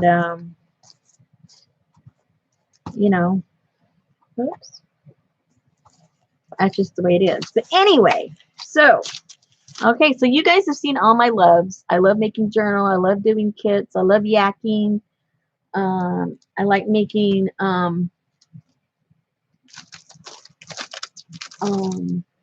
whoops, what is that? Oh, my eco paper. I love doing that. And then the other night, you guys saw my batch of indigo stuff I tried dyeing. I hadn't dyed my my boils with indigo before. I've done straight fabric dyeing, but I hadn't done my boils. And I did a boil the other night with the indigo, and oh my gosh, I love it.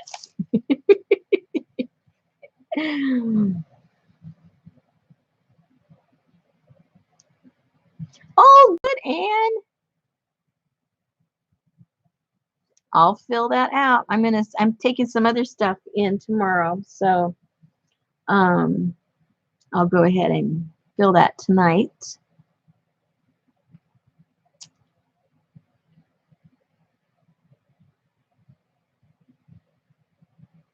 Anyway, so you guys got me all wound up. Now I got to figure out what I'm going to do. I got all excited with all this art talk. Oh, and I have this gizmo. Let me take the cover off so it's not glary. I've got a plan for this. I don't know if it'll work out, but I'm gonna make a mock one first, and if it comes out cool, and if you guys like it, we'll end up doing it. Let me get all this stuff that glares too much off of it. Whoops.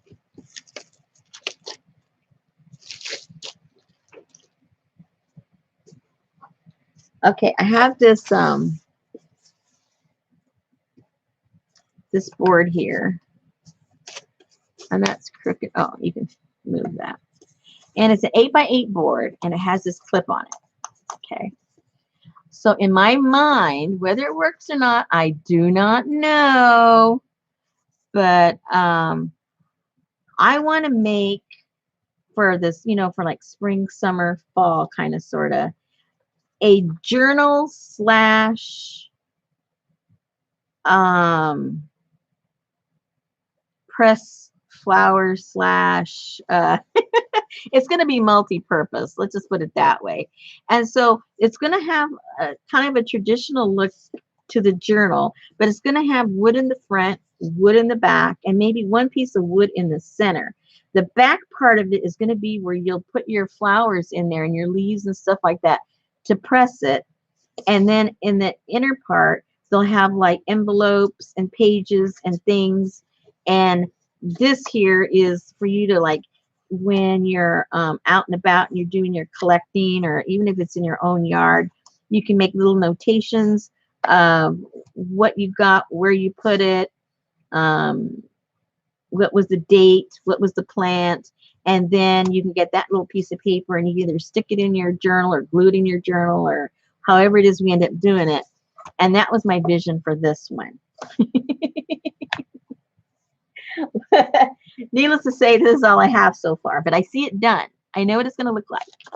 See, we can do our, you know, clip our little stuff on here when we're working on it, and yeah, you get the idea. Do you have any more add-ons for the Frida and the Asian journal? For the Frida journal, well, let me put it this way. A couple of days ago, the answer was no, but I've been rusting the wire that we did on the add-ons. And so I will have some more of the rusty wire. I think it's almost ready. And as for the Asian journal, I have 2 Asian kits left. That's all I have left, and it's the blue fabric. We didn't have any add-on for the Asian. We didn't have add-ons, did we, for the Asian journal? I don't think so. I don't think so. But if you're asking, do I have still stuff for Asian journals? You know the answer to that. I have all kinds of stuff for everything. That's right. Field notes. See, you guys know all the right words to use. I'm just blah blah blah blah. Hold on 1 second, you guys.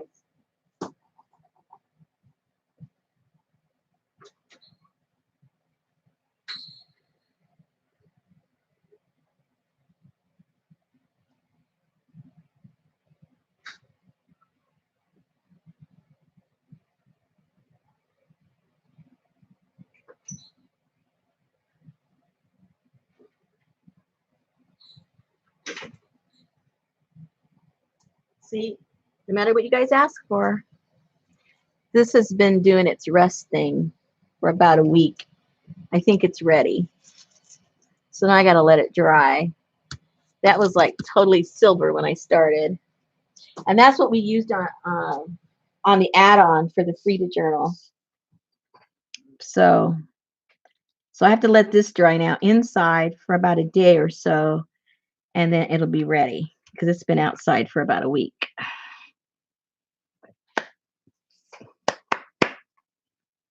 Oh. You can use your specimen cards. What specimen cards? What? What? Specimen. Oh, that's right. Hello. Exactly. Why didn't I think of that? See, that's why I need you guys. I do have ideas, but they're not like, full blown. And I already have some of those things. Wow. And some of the Asian silky pastel material. Oh, the silky pastel. You're talking about the cotton one, Elaine? If I'm understanding right? Yeah, email me. Let me show you what I think you're talking about, because I'm not sure if I have how much I have of that left. I went down to the chinny chin chin with that. Where did I put that? I have a little bit. I just don't know what it looks like.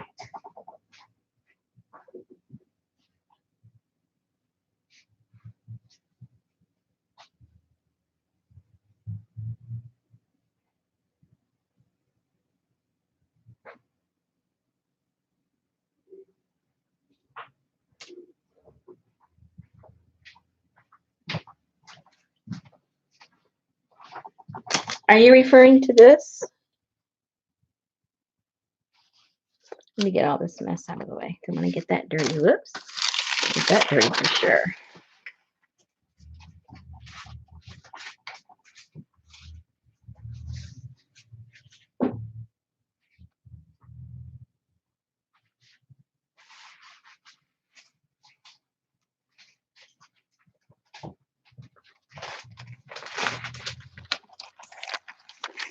Don't want to get the stuff dirty.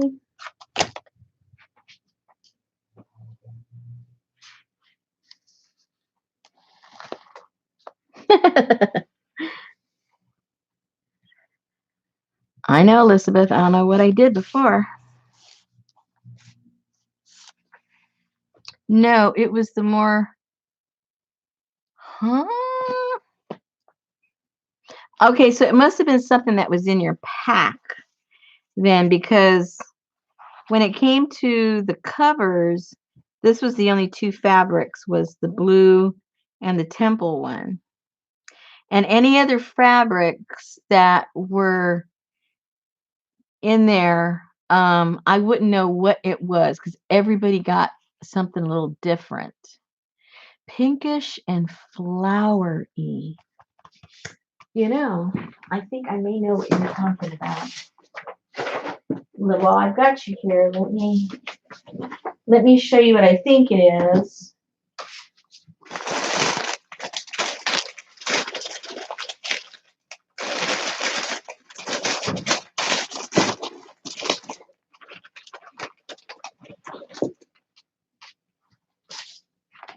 Are you talking about this one?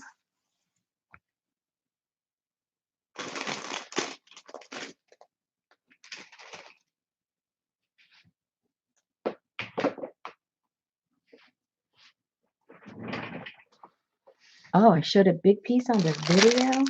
I might have to watch my own video. Oh, yes. Good. Great. Okay. This is the last piece I have of it. But yeah, it had like a pinkish taupish kind of color to it. I'll give you the measurements right now of how much I have because, like I said, I think this is the last. I'll double check, but it might be the last piece I have of it. But there's enough here for a couple of journals. Depends on what size they are, but is 12. So it's about 18 this way.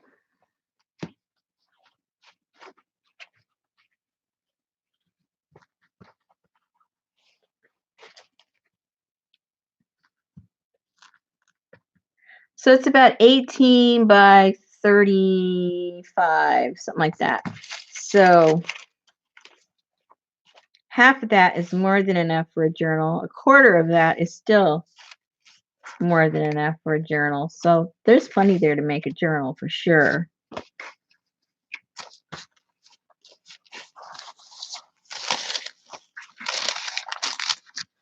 Okay, Elaine. Elaine.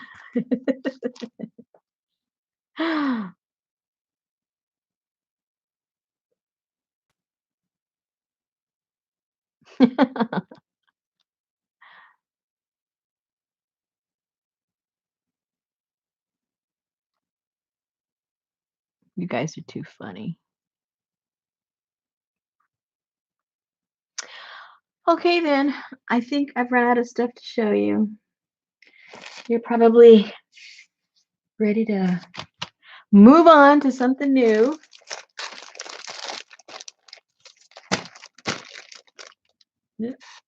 And if you're in the group, I'll probably scan it maybe tonight or tomorrow and put wherever it went now. I got so much junk got to put away now.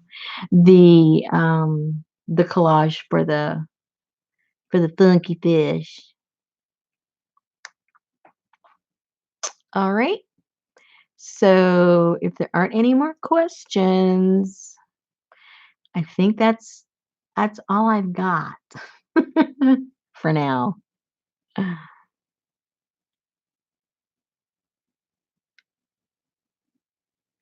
have a friend, just as a going away little message or encouragement.